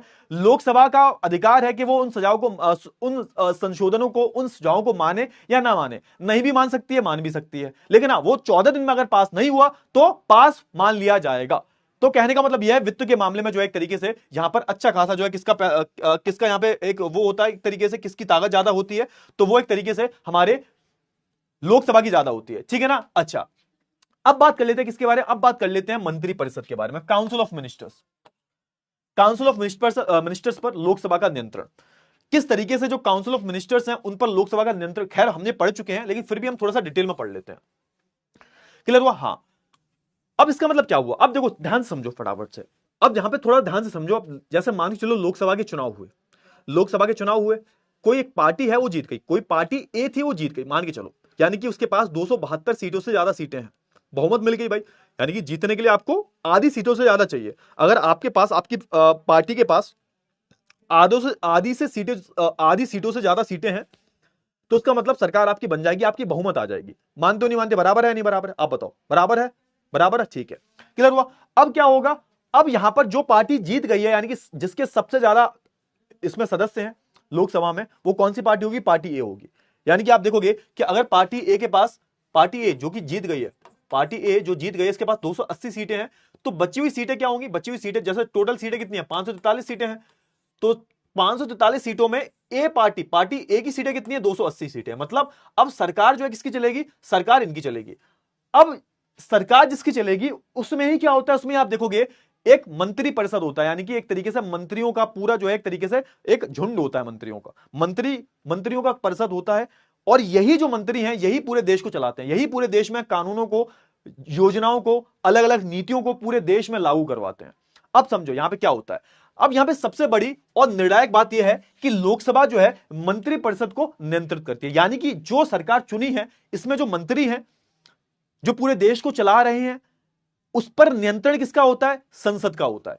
अब आपको समझ में आएगा कैसे। अब समझो, प्रधानमंत्री उसी व्यक्ति से हो सकता है जिसका जो लोकसभा में अब होता क्या है, सबसे पहले सुनो कि प्रधानमंत्री का चुनाव कैसे होता है। प्रधानमंत्री का कोई चुनाव नहीं होता, आप जिस व्यक्ति को चुन रहे हो, मैंने क्या बोला भाई, लोकसभा में अलग अलग क्षेत्र हैं और उन अलग अलग क्षेत्रों में चुनाव हो रहे हैं। कितने क्षेत्र हैं सर? 543 क्षेत्र हैं। उन अलग अलग 543 क्षेत्रों में चुनाव हो रहे हैं, बात मानी। अब हुआ क्या कि पार्टी ए ने 280 सीटें जीती। अब इसका मतलब यह हुआ कि पार्टी ए ने 280 सीटें जीती हैं, तो इसका मतलब क्या हुआ सर? इसका मतलब यह हुआ कि पार्टी ए ने 280 सीटें जीती हैं, तो 280 जो सांसद हैं, जो एमपी हैं, वो कहां जाएंगे? वो हमारे पार्लियामेंट में जाके बैठेंगे। यानी कि प्रधानमंत्री का चुनाव नहीं हुआ यहां पे चुनाव किसका हुआ है सर? यहां पर लोकसभा के लोगों का चुनाव हुआ है। इसको हम एमपी बोलते हैं, मेंबर ऑफ पार्लियामेंट, जिसको हम सांसद बोलते हैं। क्या बोलते हैं? सांसद।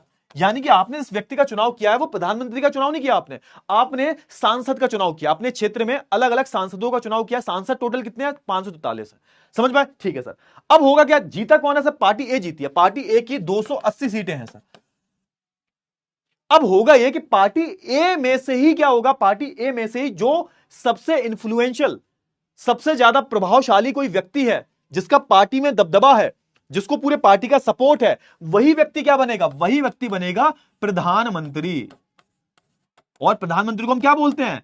हम प्रधानमंत्री को सरकार का हेड, मुखिया भी बोलते हैं। समझ में आया? देश का मुखिया होता है हमारा राष्ट्रपति, सरकार का मुखिया होता है हमारा प्रधानमंत्री। तो प्रधानमंत्री के चुनाव नहीं होते, आप गलत समझते हो। ना ही प्रधानमंत्री के चुनाव होते हैं, ना ही मुख्यमंत्री के चुनाव होते हैं। हम एक्चुअली चुनते क्या? हम चुनते हैं एमपी और एमएलए। हम सांसद और विधायक को चुनते हैं। अब जब एक पार्टी के सबसे ज्यादा सांसद हो जाते हैं, तो उन्हीं सांसदों में से किसी एक प्रभावशाली व्यक्ति को, जिसका दबदबा, जैसे नरेंद्र मोदी जी।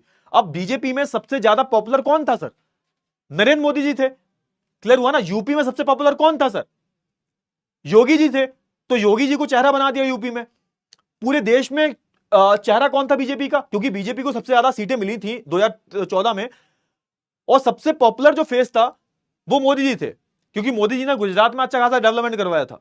तो लोगों ने मोदी जी के नाम पर वोट दिए थे। तो बहुत ज्यादा स्वाभाविक है, अगर बीजेपी जीत गई है, तो बीजेपी अपने नेताओं में, अपने सांसदों में से किसको प्रधानमंत्री बनाएगी?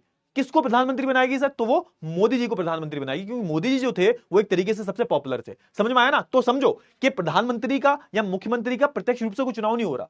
ये तो बाद में हम निर्णय लिया जाता है। जिस पार्टी के पास बहुमत होती है, वही अपने व्यक्तियों में से, अपने सदस्यों में से कोई अपने में से जो है, एक तरीके से जो सबसे ज्यादा प्रभावशाली है, जिसको जनता पसंद करती है, उसको ही एक तरीके से प्रधानमंत्री नियुक्त कर देगी। समझ में आया या नहीं आया? फटाफट से बताओ। ये बहुत इंपॉर्टेंट है, ये थोड़ी बेसिक चीजें हैं। क्लियर हुआ ना? हाँ ना?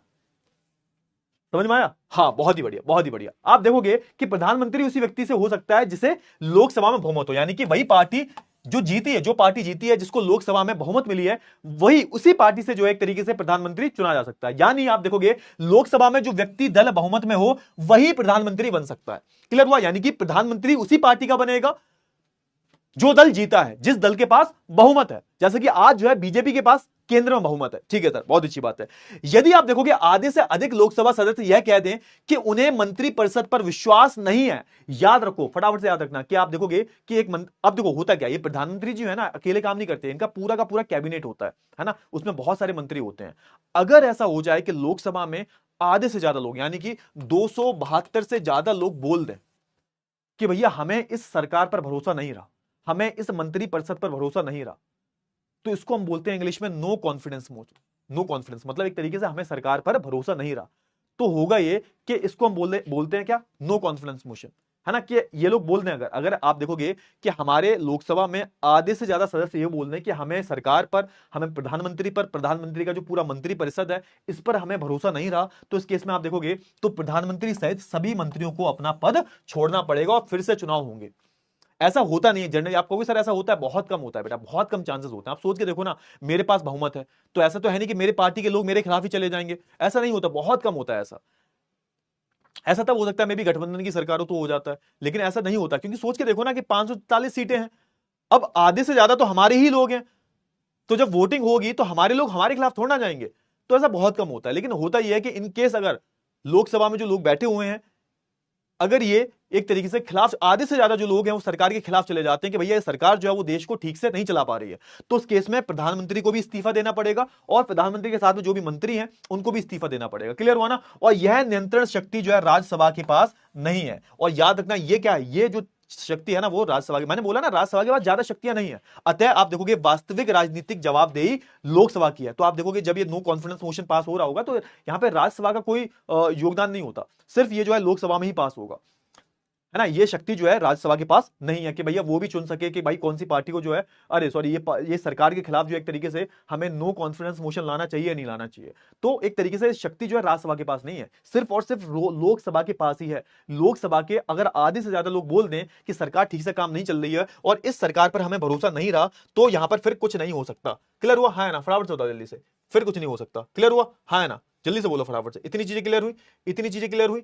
इतनी चीजें क्लियर हुई? चलिए, बहुत ही बढ़िया, बहुत ही बढ़िया। अच्छा, अब बहुत सारी बात कर लेते हैं, आप सुनो थोड़ा सा। अब यहां पे थोड़ी सी बात कर लेते हैं। मैंने आपको बताया कि किस तरीके से आप देखोगे कि यहां पर सरकार चुनी जाती है, ठीक है। यानी कि मान के चलो हम किस पे थे? पार्टी ए पे थे। पार्टी ए है। पार्टी ए जीती थी, कितनी सीटें? 280 सीटें जीती थी। यानी कि पार्टी ए जो है वो केंद्र में सरकार बना रही है। यानी कि लोकसभा में सबसे ज्यादा सीटें किसके पास है? पार्टी ए के पास है ना। लोकसभा में सबसे ज्यादा सीटें किसके पास है? पार्टी ए के पास है। और पार्टी ए ही क्या करेगी? सरकार बनाएगी पूरे देश में, ठीक है ना। अब सरकार बनती कैसे? अब यहां पे होते हैं बहुत सारे मंत्री परिषद, इनके बारे में थोड़ी सी बात कर लेते हैं। मंत्री परिषद के बारे में बात कर लेते हैं। परिषद, मंत्री परिषद मतलब एक तरीके से मंत्रियों की सभा। अब ये मंत्री परिषद किसके लिए इस्तेमाल किया जा रहा है? जो सरकार जीत गई है, जो सरकार जीत गई, जो दल जीत गया है, जो दल जीता है वो क्या करेगा? वो अपनी सरकार बनाएगा। अब क्या होता है, समझो ध्यान से। होता यह है कि अगर मैं बात करूं, जो मंत्री परिषद जो है, मंत्री परिषद उस निकाय का सरकारी नाम है जिसमें सारे मंत्री होते हैं, जिसमें सारे मंत्री होते हैं, ठीक है सर। इसमें अमूमन, अमूमन मतलब सामान्य रूप से। अमूमन का मतलब क्या होता है? अमूमन का मतलब होता है सामान्य रूप से। तो इसमें आप देखोगे अमूमन विभिन्न से स्तर से 60 से 80 मंत्री होते हैं। और याद रखना, ये उसी के होते हैं इसकी सरकार बनी है, एक तरीके से सरकार बनी है, या फिर गठबंधन में जब सरकार होती है तो उन्हीं के जो मंत्री हैं वो मंत्री परिषद कहलाते हैं। एक तरीके से एक निकाय है जिसमें आप देखोगे एक मंत्री परिषद क्या है सर? उस निकाय का सरकारी नाम है जिसमें सारे मंत्री होते हैं, ठीक है ना। हाँ, जिसकी सरकार बनी है उनके जो मंत्री हैं वो क्या है हमारे? एक तरीके से वो है, ठीक है। एक तरीके से उन्हीं को हम बोलते, उन्हीं के एक तरीके से उन्हीं के सदस्यों को हम मंत्री परिषद बोलते हैं। उसमें लगभग लगभग आप देखते हो 60 से 80 मंत्री होते हैं। सबसे ऊपर, सबसे ऊंचे दर्जे के मंत्री कौन से होते हैं? वो होते हैं कैबिनेट मंत्री, है ना। तो आपने देखा होगा प्रधानमंत्री और उनकी कैबिनेट की आज मीटिंग थी। प्रधानमंत्री जी जितने भी बहुत ही इंपॉर्टेंट डिसीजन जो होते हैं वो कैबिनेट और प्रधानमंत्री की जो कैबिनेट होती है उसके द्वारा लिए जाते हैं। अब सुनो, यहाँ पे एक चीज और है कि मान के चलो जब प्रधानमंत्री बन जाता है, प्रधानमंत्री कोई बन जाता है, तो वो प्रधानमंत्री जो होता है ना वो अपनी बहुमत जो है एक तरीके से प्रूव करता है और उसको राष्ट्रपति को बताना होता है। और एक तरीके से प्रधानमंत्री अकेला काम नहीं कर सकता, तो प्रधानमंत्री के अंडर में बहुत सारे उसके जो साथी होते हैं वो काम करते हैं। जैसे कि मान के चलो मेरे पास बहुत ज्यादा काम है, और मैं एक बहुत बड़ा बिजनेसमैन हूं, मेरे पास बहुत ज्यादा काम है, तो मैं क्या करूंगा? मैं सारे काम खुद नहीं करूंगा, मैं अपने साथ में बहुत सारे साथी रखूंगा, मेरे जूनियर्स रखूंगा, वो मेरे लिए काम करेंगे। क्योंकि हमारा देश तो बहुत बड़ा है भाई। हमारे देश में रक्षा मंत्रालय है, हमारे देश में विदेश मंत्रालय है, हमारे देश में शिक्षा मंत्रालय है, हमारे देश में विभिन्न विभिन्न प्रकार के अलग अलग मंत्रालय हैं। अलग अलग मंत्रालयों में कैसे काम किया जाएगा, कैसे कौन संभालेगा? तो आप देखोगे कि प्रधानमंत्री जी की मदद करने के लिए क्या होता है भैया? कैबिनेट होती है। क्या होता है भैया? प्रधानमंत्री जी की मदद करने के लिए हमारी कैबिनेट्स होती हैं। क्या होते हैं सर? कैबिनेट्स होती हैं। समझ आए? तो इनको हम बोलते हैं कैबिनेट मंत्री, इनको हम कैबिनेट मंत्री बोलते हैं। तो आप देखोगे ये कैबिनेट मंत्री की हम बात करें तो समान रूप से जो सत्ताधारी पार्टी है, यानी कि जिसने सरकार बनाई है, यानी कि पार्टी ए की बात करी जा रही है ना। या फिर हो सकता है कि पार्टी ए ने कुछ दूसरी पार्टियों का गठबंधन भी लिया हो, कुछ दूसरी पार्टियों का सहयोग भी लिया हो। तो आप देखोगे कि अमूमन होता यह है कि जो सत्ताधारी पार्टी जो है या फिर जो गठबंधन की जो पार्टियां हैं, होता क्या, देखो सरकार दो तरह से बनती है। एक तो आपको बहुमत मिल जाए, यानी कि हो सकता है कि पार्टी ए को बहुमत मिल गई हो, ऐसा भी हो सकता है कि पार्टी को बहुमत ना मिली हो लेकिन इसने दूसरी पार्टियों की मदद से अपनी गठबंधन वाली सरकार बना ली हो कि भैया देखो ऐसा है कि मेरे पास 260 सीटें हैं, 12-13 सीटें कम पड़ रही हैं, तो एक काम करो, एक दूसरी पार्टी है उसके पास 13-14 सीटें हैं, तो हम दोनों मिल जाते हैं, है ना, हम दोनों मिलकर एक सरकार बना लेते हैं। इससे होता यह है कि जो दूसरी पार्टी है इसके पास 13-14 सीटें हैं, उनको भी कुछ मौका मिल जाता है, उनके जो लोग होते हैं उनको भी एक तरीके से कोई ना कोई मंत्रालय दे दिया जाता है। तो समझो यहाँ पे या तो उसको बहुमत मिली होगी पार्टी ए को, या फिर वो गठबंधन वाली पार्टी होगी। तो आप देखोगे जो कैबिनेट में मंत्री होते हैं वो एक तरीके से कौन होते हैं? कैबिनेट के जो मंत्री होते हैं वो सत्ताधारी पार्टी के ही होते हैं। ठीक है ना, क्लियर हुआ? हाँ ना, फटाफट से बताओ। और इसमें आपको वरिष्ठ नेता, देश के जो सबसे बड़े नेता हैं वो देखने को मिलेंगे, है ना। जिसमें आप देखोगे ना आज के टाइम पर जो अमित शाह की हम बात करें, एस जयशंकर की हम बात करें, राजनाथ सिंह की हम बात करें, है ना, ये बड़े बड़े नेता, वरिष्ठ नेता हैं सर, है ना। और ये एक तरीके से देश के जो प्रमुख मंत्रालय हैं वो चलाते हैं, उसके एक तरीके से हेड होते हैं। बहुत सारे मंत्रालय, शिक्षा में अलग काम हो रहा है सर, विदेश मंत्रालय अलग होता है भाई, विदेशी संबंधी जो भी मामले हैं वो विदेश मंत्रालय ही देखता है। रक्षा मंत्रालय कौन है सर? तो हमारे राजनाथ सिंह जो है और हमारे रक्षा मंत्री हैं, तो रक्षा से संबंधित जो भी मामले हैं वो कौन देख रहा है सर? तो वो रक्षा मंत्री देख रहे हैं हमारे।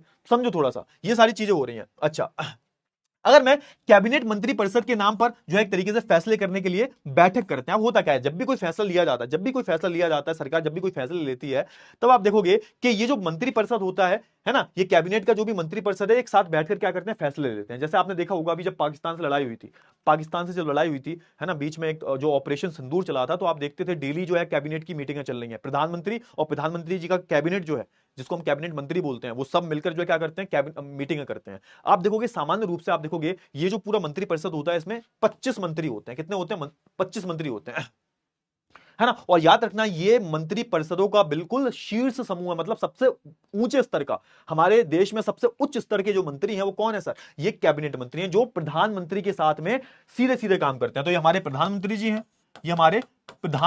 हैं, है ना। और ये क्या है सर? ये इनके सब हैं जो है एक तरीके से, इनके जो है ये कैबिनेट के मंत्री हैं, कैबिनेट मंत्री। ये हमारे क्या है सर? ये हमारे कैबिनेट मंत्री हैं। ये सीधे सीधे प्रधानमंत्री के साथ में जो है काम करते हैं। ये हमारे देश के सबसे उच्च स्तर के मंत्री हैं, है ना। तो आप देखोगे ये मंत्री परिषद, ये सरकार का वो मंत्री परिषद है जो सबसे शीर्ष पर है, सबसे ऊपर है। अब दूसरे नंबर पर आते हैं हमारे स्वतंत्र प्रभार और वाले राज्य मंत्री। यानी कि आप देखोगे कि कुछ हमारे मंत्री ऐसे हैं, आप देखोगे, जिनके पास छोटे मोटे मंत्रालय होते हैं, बहुत बड़े तो नहीं होते। जैसे कपड़ा मंत्रालय हो गया, है ना, बहुत छोटे छोटे, है ना, जैसे कपड़ा मंत्रालय हो गया। और आप देखोगे कि ये हमारा जो है कपड़ा मंत्रालय की हम बात करें, खाद्य मंत्रालय की हम बात करें, कुछ बहुत छोटे छोटे मंत्रालय होते हैं। तो उनके लिए आप देखोगे कि देखो, जो भी मेन देश के जो मेन मामले हैं, वो तो ये वाला मंत्रालय देख रहा है, लेकिन कुछ छोटे मोटे मंत्रालय होते हैं, कपड़ा मंत्रालय, दूध मंत्रालय, अरे खाद्य मंत्रालय, सॉरी बोल दिया, दूध मंत्रालय बोल दिया, खाद्य मंत्रालय बोल दिया हमने, है ना। एक तरीके से आप देखोगे खाद्य मंत्रालय हो गया हमारा। तो बहुत सारे मंत्रालय होते हैं, छोटे छोटे मंत्रालय होते हैं। अब वो जो मंत्रालय हैं वो इन मंत्रियों को दे दिए जाते हैं, है ना। तो आप देखोगे अमूमन छोटे मंत्रालय के प्रभावी होते हैं, वे विशेष रूप से आमंत्रित किए जाने पर ही कैबिनेट में भाग लेते हैं। यानी कि कैबिनेट की जब भी मीटिंग होगी तो सिर्फ इन्हीं मंत्री को बुलाया जाता है, इनको नहीं बुलाया जाता। जब इनको आमंत्रित किया जाता है तभी ये लोग जाते हैं। और याद रखना, इनके पास बड़े बड़े मंत्रालय नहीं होते, इनके पास छोटे छोटे मंत्रालय होते हैं, है ना, जो बहुत बड़ा एक तरीके से, जो एक पूरे देश पे इंपैक्ट तो नहीं डाल रहा, लेकिन हाँ वो एक मंत्रालय है। और उनको छोटे, एक तरीके से होता है ना, छोटा काम दे दिया तुम्हें, किसी को बड़ा काम दे दिया, तो वो जो छोटे काम है वो भी जरूरी है, लेकिन वो बड़े काम ज्यादा जरूरी हैं। तो बड़े काम तो इनको मिल रखे हैं, कैबिनेट मंत्री को, लेकिन छोटे कामों की मैं बात करूं तो वो इन्हीं को मिलते हैं। फिर आते हैं तीसरे नंबर पर राज्य मंत्री। अब राज्य मंत्री की मैं बात करूं तो भैया ये जो विभाग होता है ना, ये एक तरीके से ये अपने विभाग के कैबिनेट मंत्रियों से जुड़े होते हैं। अब ये क्या होता है, ये जो राज्य मंत्री हैं वो इन मंत्रियों से जुड़े होते हैं। अब इन मंत्रियों, अब सोच के देखो, अब ये जो मंत्री है ना, ये वाले मंत्री यानी कैबिनेट के जो मंत्री हैं, इनके अंडर में भी बहुत सारे छोटे छोटे मंत्री होते हैं, है ना। क्योंकि देखो कैबिनेट जो है वो भी अकेले काम नहीं कर, कैबिनेट मंत्री अकेले खुद काम नहीं कर सकते, ये अपने आप में बहुत बड़े बड़े मंत्रालयों में काम कर रहे होते हैं। तो आप देखोगे इनके अंडर में भी आपको छोटे मोटे मंत्री देखने को मिलेंगे, है ना, इनके अंडर में भी, है ना, जो एक क्या करते हैं, एक तरीके से कैबिनेट के मंत्रियों की मदद करते हैं, जो कैबिनेट की मंत्रियों की मदद करते हैं। समझ में आया? हाँ। तो राज्य मंत्री क्या होते हैं, इनके पास कोई मंत्रालय नहीं होता, ये एक तरीके से जो हमारे कैबिनेट में मंत्री होते हैं उनसे जुड़े हुए होते हैं और उनकी सहायता करते हैं, है ना। क्लियर हुआ ना? हाँ। अब यहां पे सीन ये होता है कि क्योंकि यहां पर ये पॉसिबल नहीं है कि सबके सब मंत्री मिलकर डेली एक तरीके से, है ना, व्यवहारिक रूप से मीटिंग करें, तो लिहाजा होता यह है कि यहां पर सिर्फ जो कुछ, है ना, कैबिनेट, जो हमारे बेसिकली हमारी जो कैबिनेट होती है वही मीटिंग लेती है। सिंपल सी बात है, जब कोई महत्वपूर्ण मुद्दे होते हैं उसमें क्या होता है, उसमें जो भी ऊपर के जो मंत्री हैं, कैबिनेट मंत्री जो हैं, यही सिर्फ भाग लेते हैं। क्यों? क्योंकि आप देखोगे ना, इतने सारे मंत्री कैसे भाग लेंगे? अब इतने सारे मंत्री बैठेंगे, उनसे पूछा जाएगा कि भैया तुम्हें क्या पसंद है, इससे क्या होगा? इससे टाइम वेस्ट होगा। तो व्यवहारिक रूप से आप देखोगे जब भी कोई निर्णय लिया जाता है, जब भी कोई सरकार निर्णय ले रही है, तो वो आप देखोगे कि वो एक तरीके से निर्णय कैसे लेती है। सरकार जब भी कोई निर्णय ले रही है तो वो सबको नहीं बुलाती, वो सिर्फ ऊपर के ही शीर्ष मंत्रियों को बुलाती है। इतनी बात जो आपको याद रखनी पड़ेगी। क्लियर हुआ ना? आया ना?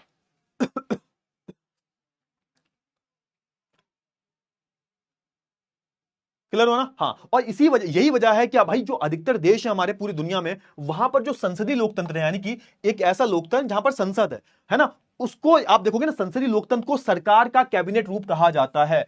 तो एक तरीके से हम उसको, सरकार जो है हमारी, उसका कैबिनेट रूप भी बोल सकते हैं। संसद को सरकार का कैबिनेट रूप बोल सकते हैं, क्योंकि ये जो कैबिनेट है, यही कैबिनेट पूरे देश को चला रहा है। यही कैबिनेट जो है ये पूरे देश में जो भी निर्णय लिए जा रहे हैं, जो भी नीति ली जा रही है, उसको चला रहा है। एक बात याद रखना। क्लियर हुआ है ना? फटाफट से बताओ। अब देखो सिंपल सी बात है कि अब यहां पे पढ़ो, कैबिनेट टीम के रूप में काम करता है। जैसे हम क्या करते हैं, जैसे हमें कोई भी निर्णय लेना होता है तो हम साथ में टीम की तरह काम करते हैं, अपने अपने हमारे मसले होते हैं, क्योंकि ये बहुत कम लोग होते हैं, 20 से 25 लोग होते हैं, ये एक तरीके से टीम की तरह काम करते हैं कि भैया हमको मिलकर जो है देश को आगे बढ़ाना है। तो ये लोग ना जो हमारे मंत्री हैं, कैबिनेट के जो मंत्री हैं, जो कि प्रधानमंत्री के अंडर में रह के काम कर रहे हैं, है ना, प्रधानमंत्री के अंडर में रह के काम कर रहे हैं, ये जो लोग हैं सबसे ऊपर वाले, है ना, एक तरीके से टीम की तरह काम करते हैं। मंत्रियों की राय और विचार अलग हो सकते हैं, लेकिन सबको कैबिनेट के फैसले की जिम्मेदारी लेनी होती है। याद रखना कि हो सकता है मान के चलो कि जो ऊपर के जो मंत्री हैं, है ना, इन्होंने कोई फैसला लिया, नीचे के जो मंत्री हैं उनको ये फैसला अच्छा नहीं लगा, वो एक बात है, लेकिन जब भी कोई फैसला लिया जाता है, जब भी कैबिनेट के द्वारा कोई फैसला लिया जाता है, कैबिनेट की जब मैं बात कर रहा हूं उसमें कौन आता है, कैबिनेट में ये कैबिनेट के मंत्री और प्रधानमंत्री ये दोनों आते हैं। तो हमारे जो प्रधानमंत्री जी हैं और इनका जो कैबिनेट है, इन्होंने कोई भी निर्णय लिया, वो भले ही छोटे जो नेता हैं, छोटे जो मंत्री हैं, उनको अच्छा ना लगा हो, फिर भी क्या होता है, फिर भी आप देखोगे कि कैबिनेट का जो फैसला होता है उसकी सबको जिम्मेदारी लेनी होती है। क्लियर हुआ ना? ऐसा नहीं है कि भैया तुम अपनी ही सरकार, अपनी ही पार्टी के लोगों को लताड़ दोगे कि भैया नहीं हमारी पार्टी के लोग गलत कर रहे हैं, ऐसा नहीं होता। जब भी कोई कैबिनेट निर्णय लेता है तो उसका जो है सबको एक तरीके से उसकी जिम्मेदारी लेनी होती है। भले ही कोई फैसला किसी दूसरे मंत्रालय का विभाग का हो, लेकिन कोई भी मंत्री सरकार के फैसले की खुलेआम आलोचना नहीं कर सकता। मतलब ऐसा नहीं है कि मेरी ही टीम का बंदा कोई दूसरे मंत्रालय का है और कोई भी निर्णय लिया गया है वो मेरे को पसंद नहीं आया, लेकिन मैं उसकी बुराई कर रहा हूं कि भैया हमारे जो क्या बोलते हैं, ये जो कपड़ा मंत्रालय के जो क्या बोलते हैं, रक्षा मंत्रालय के जो हमारे मंत्री हैं उन्होंने ठीक नहीं किया है, ठीक निर्णय नहीं लिया। नहीं, ऐसा नहीं होता। हम सब टीम की तरह काम करते हैं, कोई किसी की बुराई नहीं करता। अब एक चीज याद रखना जो सबसे इंपॉर्टेंट है, याद रखना कि इन सबका, ये जितने भी हमारे मंत्रालय हैं, विदेश मंत्रालय, शिक्षा मंत्रालय, रक्षा मंत्रालय, अलग अलग जितने भी महत्वपूर्ण मंत्रालय हैं, अब चूंकि ये जो मंत्री होते हैं इनको हर चीज की नॉलेज नहीं होती। अब मैं अगर जैसा मान चलो मैं एक तरीके से रक्षा मंत्रालय में हूं, अब रक्षा मंत्रालय में मैं हूं लेकिन मुझे हथियारों के बारे में जानकारी नहीं है भाई, मैं इंजीनियर नहीं हूं भाई, मेरे को बस रक्षा मंत्री बना दिया गया, मेरे पास रक्षा मंत्रालय है, लेकिन मेरे को रक्षा के जो भी साजो सामान है, किस तरीके से रक्षा मंत्रालय काम करता है, उतनी नॉलेज नहीं है मेरे पास। तो इनकी मदद करने के लिए कौन होता है सर? इनकी मदद करने के लिए होते हैं हमारे सचिव, है ना। तो हर मंत्रालय में क्या होगा, आपको हर मंत्रालय में आपको सचिव देखने को मिलेगा, और ये सचिव आप बन सकते हो। आप भले ही नेता ना बन पाओ, लेकिन सचिव बन सकते हो। कैसे बन सकते हो? तो सिंपल सी बात है, यूपीएससी क्लियर करो, आईएएस बनो, है ना, और 20 से 25 साल में तुम्हारा प्रमोशन होके तुम किसी मंत्रालय के सचिव बन जाओगे। अब इन सचिवों का काम क्या होता है? एक तरीके से क्या होता है, ये भी एक तरीके से कार्यपालिका का हिस्सा है, ये एक तरीके से नौकरशाही लोग हैं। और इनका काम क्या होता है? इनका काम ये होता है कि मंत्रियों को जरूरी सूचना मुहैया कराना। अब मंत्री को नॉलेज नहीं है किसी चीज की, मंत्री तो भैया आधे तो पढ़े लिखे होते ही नहीं है, तो बहुत सारे मामले ऐसे होते हैं इसमें मंत्रियों को नॉलेज नहीं होती, तो उनकी मदद कौन करता है सर? उनकी मदद करते हैं ये सचिव, है ना। तो आप देखोगे हर मंत्रालय में आपको जो है क्या देखने को मिलेगा, आपको एक तरीके से सचिव देखने को मिलेगा। समझ में आया ना? क्लियर हुआ ना? हाँ ना, फटाफट से बताओ। हाँ, तो एक तरीके से ये जो एक तरीके से टीम के रूप में जो है एक तरीके से कैबिनेट की पूरी मदद करते हैं। जब मैं कैबिनेट की बात कर रहा हूं तो इसमें प्रधानमंत्री और प्रधानमंत्री के मंत्री आ रहे हैं, है ना। इसको हम क्या बोलते हैं? इसको हम बोलते हैं कैबिनेट सचिवालय।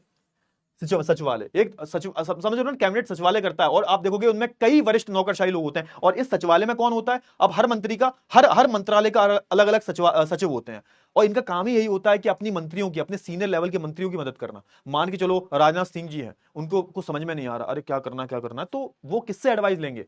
तो वो अपने सचिव से एडवाइस लेंगे। तो ये काम किसका होता है? ये होता है सचिवालय का। अब ये नौकरशाही लोग होते हैं। अब ये तुम बन सकते हो, आईएएस बन जाओ भाई, आईएएस को तो हर चीज की नॉलेज होती है भैया, है ना। आईएएस बन जाओ, 20-25 साल में प्रमोशन हो जाएगा तुम्हारा, और तुम किसी मंत्रालय के सचिवालय बन जाओगे, सचिव बन जाओगे।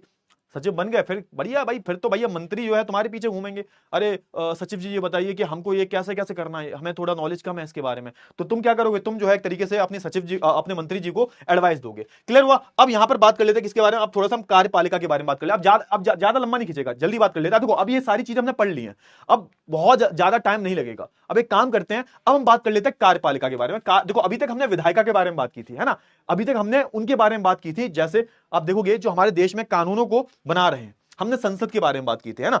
अब हम बात करेंगे किसके बारे में? कार्यपालिका। कार्यपालिका की जब मैं बात करता हूं तो ये कौन है सर? तो भैया जो सरकार है, जिसकी सरकार है, जिसकी बहुमत है, यानी कि आप देखोगे ना, ये जिसकी मैं बात कर रहा था, ये क्या है सर? ये कार्यपालिका है सर। ये हमारे प्रधानमंत्री जी, इनका कैबिनेट, इनके मंत्री जी, ये सब का सब कार्यपालिका का काम कर रहे हैं। नौकरशाही, ये सब कार्यपालिका का काम कर रहे हैं। कार्यपालिका का काम ही यही होता है कि एक तरीके से जो नीतियां बनी है, जो संसद में बिल पास हुआ है, कानून बना है, उसको पूरे देश में, जो भी नीति बनी है उसको पूरे देश में लागू करवाना। और ये काम किसका होता है? जिसकी सरकार है, जिसके पास सबसे ज्यादा सीटें हैं। क्लियर हुआ ना? अच्छा, अब कार्यपालिका के दो हिस्से होते हैं, एक तो होता है राजनीतिक कार्यपालिका। अब राजनीतिक कार्यपालिका में कौन आता है? तो अभी अभी हम पढ़ के आए हैं भैया, राजनीतिक कार्यपालिका में अभी अभी हम पढ़ के आए हैं। आप देखना ध्यान से कि राजनीतिक कार्यपालिका में दो होते हैं, एक होता है भैया ये, एक क्या होता है, एक होता है हमारा राजनीतिक कार्यपालिका, दूसरा होता है हमारा स्थायी कार्यपालिका। एक होता है हमारा राजनीतिक कार्यपालिका, एक होता है स्थायी। राजनीतिक कार्यपालिका को हम अभी पढ़ के आ रहे हैं। इसमें कौन होता है? इसमें भाई प्रधानमंत्री है, हमारे मंत्री परिषद है। अब ये राजनीतिक कार्यपालिका, इसको हम अस्थायी कार्यपालिका भी बोलते हैं। क्यों? क्योंकि भैया 5 साल बाद इलेक्शन होते हैं, हो सकता है कि भैया सरकार बदल जाए, हो सकता है वो जो पार्टी ए है हार जाए, पार्टी बी 5 साल बाद जीत जाए। तो ये इनका कार्यकाल जो होता है वो 5 साल का होता है। और इस 5 साल में जो हमारी राजनीतिक कार्यपालिका है, ये नियम कानूनों को पूरे देश में लागू करवाती है, पूरे नीतियों को लागू करवाती है ना? इसी को हम बोलते हैं सरकार चलाना।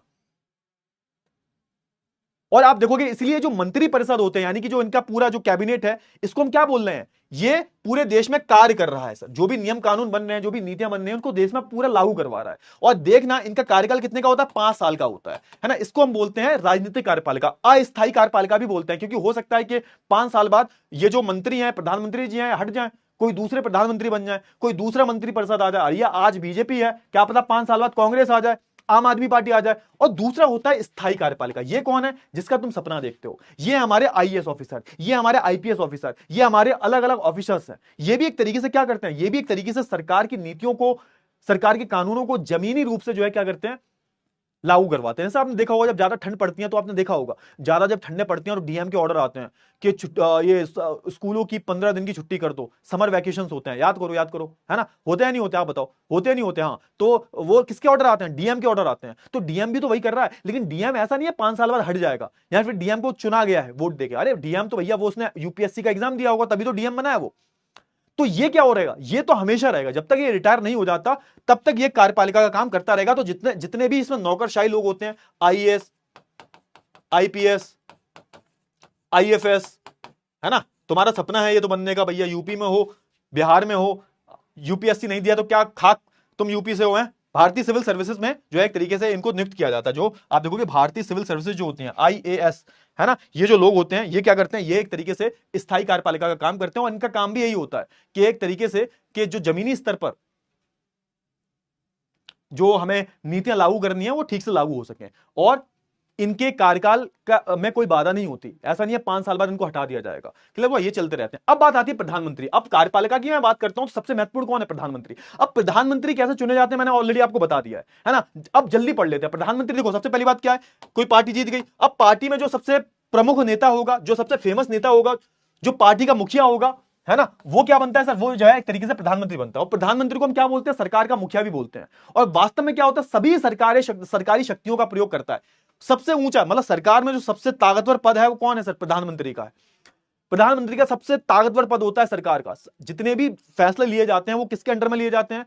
प्रधानमंत्री और उनकी जो कैबिनेट है उसके अंडर में लिए जाते हैं, है ना? याद रखना, राष्ट्रपति प्रधानमंत्री को चुनते हैं। याद रखना होता है क्या होता है यहां पे, जब चुनाव होते हैं, कोई पार्टी जीत जाती है, उसको अपनी बहुमत, जो प्रधानमंत्री का दावा कर रहा है, उसको अपनी बहुमत जो है राष्ट्रपति के सामने पेश करनी होती है कि देखो मेरे पास बहुमत है, मेरे पास पार्टी का सपोर्ट है।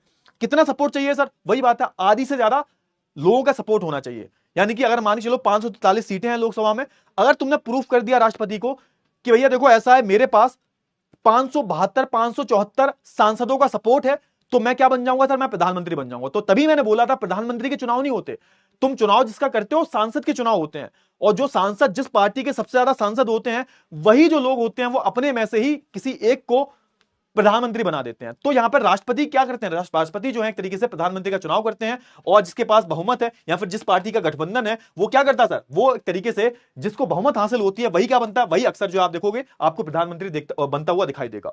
प्रधानमंत्री का कार्यकाल तय नहीं होता एक तरीके से, जब तक अगले चुनाव नहीं होते तब तक इनका कार्यकाल चलता रहता है। याद रखना हमेशा, ऐसा नहीं है 5 साल बाद तो चुनाव होते हैं, चुनाव के बाद आप देखोगे कि अगर पार्टी के पास बहुमत नहीं है, पार्टी के पास बहुमत खो दी, तभी प्रधानमंत्री हटेगा। प्रधानमंत्री तभी हट सकता है जब पार्टी के पास बहुमत नहीं है।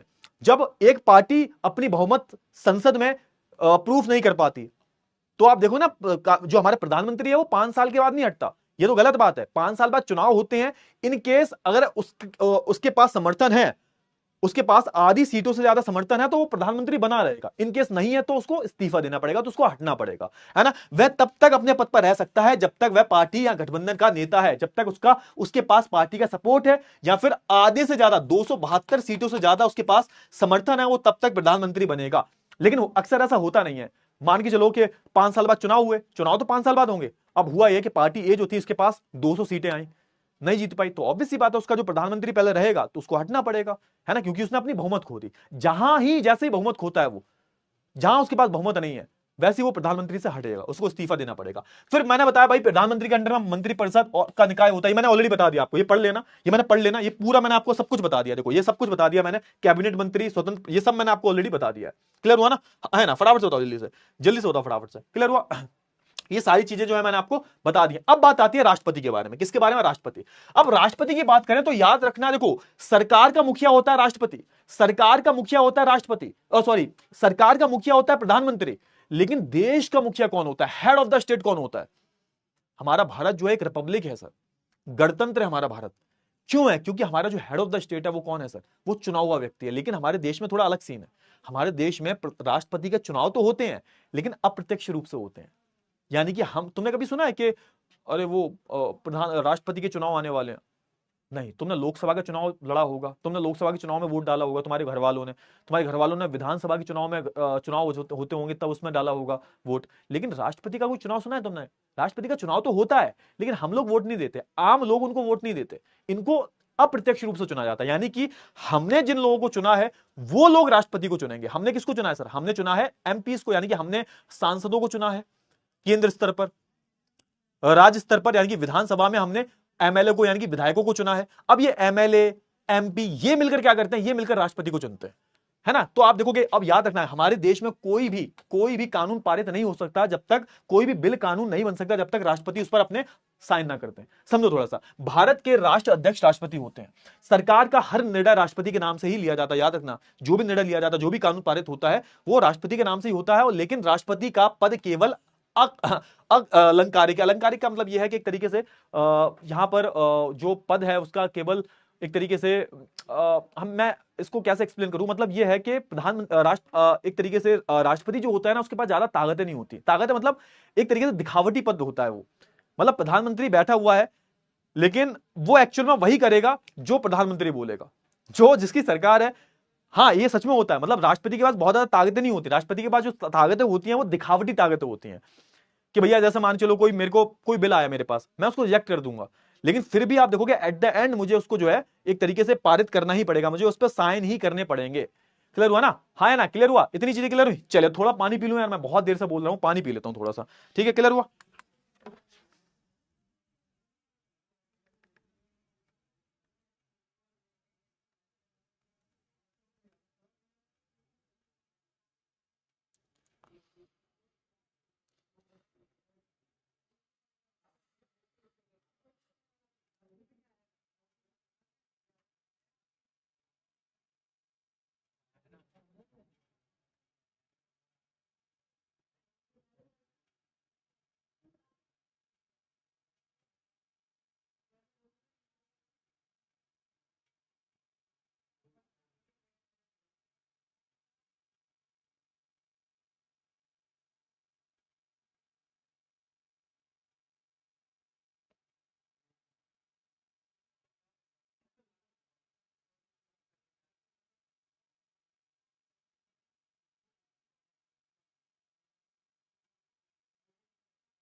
चलिए बहुत ही बढ़िया, आगे बढ़े। चलिए, तो आप देखोगे सबसे पहली बात क्या है कि भाई हमने सबसे पहले ये पढ़ा कि भाई हमारे जो राष्ट्रपति हैं वो एक तरीके से पूरे देश के, पूरे देश की हम बात करें इसके मुखिया हैं, है ना। ऐसा बोला भी जाता है कि भारत का जो पहला नागरिक होता है कौन होता है सर? भारत का जो पहला नागरिक होता है वो हमारा राष्ट्रपति ही होता है। और हम ये भी बोलते हैं भाई राष्ट्रपति के बारे में जब बोला जाता है तो एक तरीके से हमारे देश की अखंडता, हमारे, और यहाँ पे एक तरीके से बोला जा रहा है ना राष्ट्रपति का पद केवल अलंकारिक, अलंकारिक का मतलब होता है सौंदर्य के रूप में। वो तुम्हें लगेगा भाई सबसे ऊपर है, हेड ऑफ द स्टेट है, लेकिन जो असली ताकत है वो किसके हाथ में है सर? असली ताकत तो संसद के ही हाथ में है, असली ताकत तो सरकार के ही हाथ में है। वो सिर्फ बैठे हुए हैं एक तरीके से ये देखने के लिए कि भाई सारी जो चीजें हो रही हैं, सारी जो कार्रवाई हो रही हैं वो संविधान के अनुसार ही हो रही है या नहीं हो रही। तो एक तरीके से इनको ये बोल दिया गया है वो एक तरीके से दिखावटी है, सौंदर्य के लिए सही है कि भाई सब इज्जत देते हैं उनकी, सब सारी चीजें हो रही हैं उनके नाम से हो रही हैं, लेकिन एक्चुअल में असली ताकत किसके हाथ में है? क्योंकि हमारे देश में संसदीय व्यवस्था है, तो असली ताकत जो है संसद के हाथ में ही है। अगर कोई भी बिल पास होता है तो एक सबसे पहले राष्ट्रपति के पास जाता है, उसके दस्तखत होने के बाद, यानी कि साइन करने के बाद ही जो है वो कानून बन सकता है। मैंने ऑलरेडी बता दिया आपको, जब तक राष्ट्रपति इस पर साइन नहीं करेंगे तब तक वो जो है एक तरीके से वो बिल कानून नहीं बन सकता। सरकार के हर महत्वपूर्ण निर्णय जो है लागू कराने से पहले उस पर जो है राष्ट्रपति का हस्ताक्षर होना बहुत जरूरी है। याद रखना, जितने भी अंतरराष्ट्रीय संधियां होती हैं, समझौते होते हैं, उस पर भी जो एक तरीके से राष्ट्रपति का नाम आता है। याद रखना, जब भी कोई युद्ध किया जाता है, जब भी युद्ध की घोषणा की जाती है, वो बिना राष्ट्रपति के बगैर नहीं हो सकती। जब तक राष्ट्रपति मंजूरी नहीं देंगे तब तक एक तरीके से युद्ध की घोषणा युद्ध नहीं हो सकता है ना, राष्ट्रपति की मंजूरी से ही युद्ध होता है। अच्छा, अगर आपको राष्ट्रपति बनना है, किसको बनना है राष्ट्रपति, ये बताओ फटाफट से। आपको बनना है राष्ट्रपति, हाँ, तो राष्ट्रपति अगर आपको बनना है तो भैया भारत का नागरिक होना चाहिए, आपकी उम्र कम से कम 35 है, उससे ज्यादा होनी चाहिए, बस वही बात है, दिवालिया ना हो, सजायफ्ता बोलते हैं उसको, एक तरीके से ऐसा ना हो आपके पास बहुत सारा कर्जा वर्जा है, बिल्कुल बिल्कुल ही आप एक तरीके से दसों का पैसा लेके बैठे हो, कर्जा है आपके। सरकार के अंतर्गत वो किसी भी लाभप्रद पद पर नहीं होने चाहिए, किसी भी ऐसे पद पर जहां उसको बहुत ज्यादा मुनाफा हो रहा हो, है ना। लोकसभा का सदस्य बनने के योग्य हो, यानी कि वो मेंबर एक ऐसा मेंबर होना चाहिए जो लोकसभा का मेंबर भी है ना बनने योग्य हो, तभी उसी व्यक्ति को जो है एक तरीके से आप राष्ट्रपति नियुक्त कर सकते हो। क्लियर हुआ ना। हाँ, अब लास्ट में हमारी आती है न्यायपालिका। लास्ट में हमारे कौन आता है सर? लास्ट में हमारे आती है न्यायपालिका। ये तीसरा स्तर है, हमने देखो विधायिका, कार्यपालिका, ये आखिरी बचा हुआ है, इसके बाद आप देखो खत्म हो जाएगा। न्यायपालिका की मैं बात करूं, एक तरीके से ये भी क्या है, हमारी संस्था है, और न्याय देने का काम किसका होता है भैया? न्याय देने का काम हमारी न्यायपालिका का होता है। और याद रखना कानूनी विवादों के निपटाने के अधिकार होते हैं इनके पास, यानी कि जो भी कानून बने हैं उसको लागू ठीक से किया जा रहा है या नहीं किया जा रहा, ये देखने का काम किसका होता है? न्यायपालिका का होता है। जब भी तुम्हारे साथ कुछ गलत होता है तुम क्या बोलते हो? I will see you in court, मैं तुम्हारे कोर्ट में देखूंगा। तुम जाते हो जज साहब के सामने, जज साहब मेरे साथ गलत हुआ है, फाड़ दो एक कानून की किताब है, फेंक दो एक कानून। आइए, जज है यार, वो न्यायपालिका का हिस्सा है वो, है ना। आप देखोगे जैसा तुम्हें पिक्चरों में दिखाया जाता है वैसी न्यायपालिका नहीं होती, वो तो तुम्हें बहुत ज्यादा गलत दिखाया गया है। अभी एक मूवी भी आई है जॉली LLB 3, है ना, हाँ बहुत अच्छी मूवी है, देखना अच्छी मूवी है। आप देखोगे जितनी भी हमारी अदालतें हैं एक तरीके से वो एक तरीके से क्या, उनको एक तरीके से न्यायपालिका के नाम से ही पुकारा जाता है। जैसे supreme court, high court, district court की मैं बात करूं, ये सब जो है एक तरीके से क्या है, ये सब जो है एक तरीके से। और याद रखना हमारे देश में न्यायपालिका जो है बिल्कुल स्वतंत्र है ना। आप देखोगे कि जब भी सरकार कुछ गलत करती है तो न्यायपालिका फटकार लगा देती है। जब भी सरकार कुछ ऐसा करती है कि जो संविधान के खिलाफ है, तो आप देखोगे उस पर, यहां पर हमारा न्यायपालिका जो होती है उसको रोक लगाने का उसको पूरा अधिकार होता है। हमारे देश में न्यायपालिका जो है ना उसको बहुत अधिकार दिए गए हैं, बहुत ही ज्यादा अधिकार दिए गए हैं। समझ में आया नहीं आया? फटाफट से बताओ।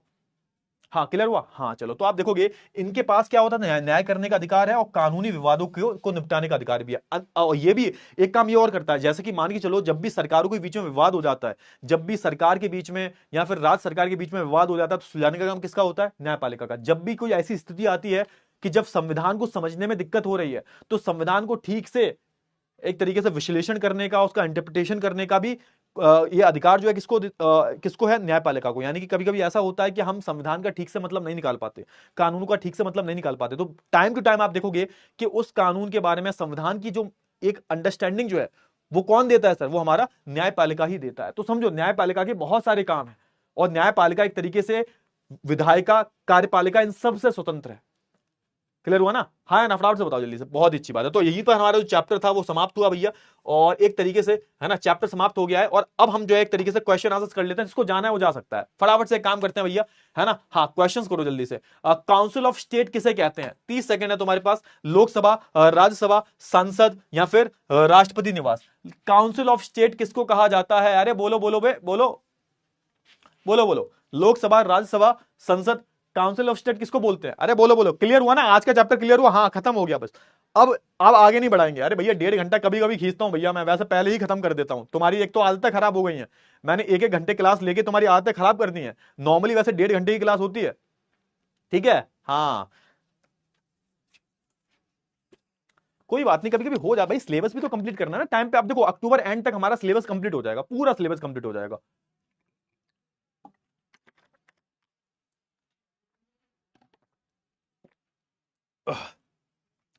क्लियर हुआ? हाँ, बहुत ही बेहतरीन। चलिए, तो भैया काउंसिल ऑफ स्टेट की मैं बात करूं तो हमारी जो राज्यसभा है इसको हम क्या बोलते हैं? इसको हम काउंसिल ऑफ स्टेट भी बोलते हैं। 68% बच्चों ने देखो यहाँ पे सही आंसर दिया है। सिर्फ अब तुम ठीक से पढ़ाई नहीं करते हैं। मैंने बोला था ना अपर हाउस और काउंसिल ऑफ स्टेट इसको बोलते हैं हम, राज्यसभा को बोलते हैं, बोला तो था। ये देखो अपने नाम पढ़ लो, आशुतोष, अनामिका, रागिनी, अजाम, आर्यन, प्रिंस, हरमोई, कृतिका, विट्टू, प्रियांशु। चलिए बहुत ही बढ़िया, आगे बढ़ते हैं, अगले प्रश्न में चलते हैं, फटाफट से कराओ अगले प्रश्न, जल्दी से करो अगला प्रश्न। हाँ, भारतीय संसद के ऊपरी सदन को क्या कहते हैं? भारतीय संसद के ऊपरी सदन को, अपर हाउस, अपर हाउस को क्या बोलते हैं? बताया था थोड़ी देर पहले ही बताया यार, अब ये भी गलत कर दो फिर धिक्कार है तुम पर।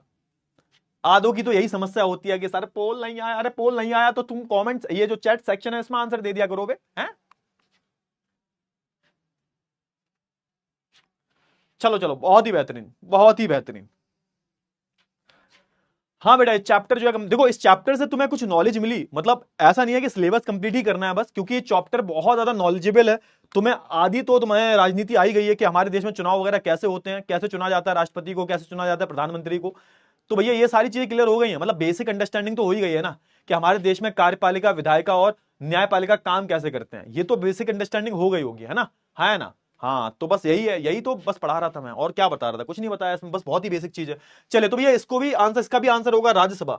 ठीक है, 60 अभी भी देखो तुमने हक दिया, देखो है ना, हमारा ऊपरी सदन लोकसभा होता है, लोकसभा को हम लोअर हाउस बोलते हैं, निचला सदन बोलते हैं इसको हम, पागल कहीं के। हंटर, एफ, अंश, अमित, इनको लगा कि पिछला आंसर राज्यसभा, मेरे को पता तुम्हारा माइंडसेट क्या है, कि सर पिछला आंसर तो राज्यसभा था, ये राज्यसभा थोड़ा होगा, है यही मतलब कोई भी लॉजिक नहीं लगाते, यही उल्टे सीधे लॉजिक लगाते तुक्के वाले, पागल कहीं के।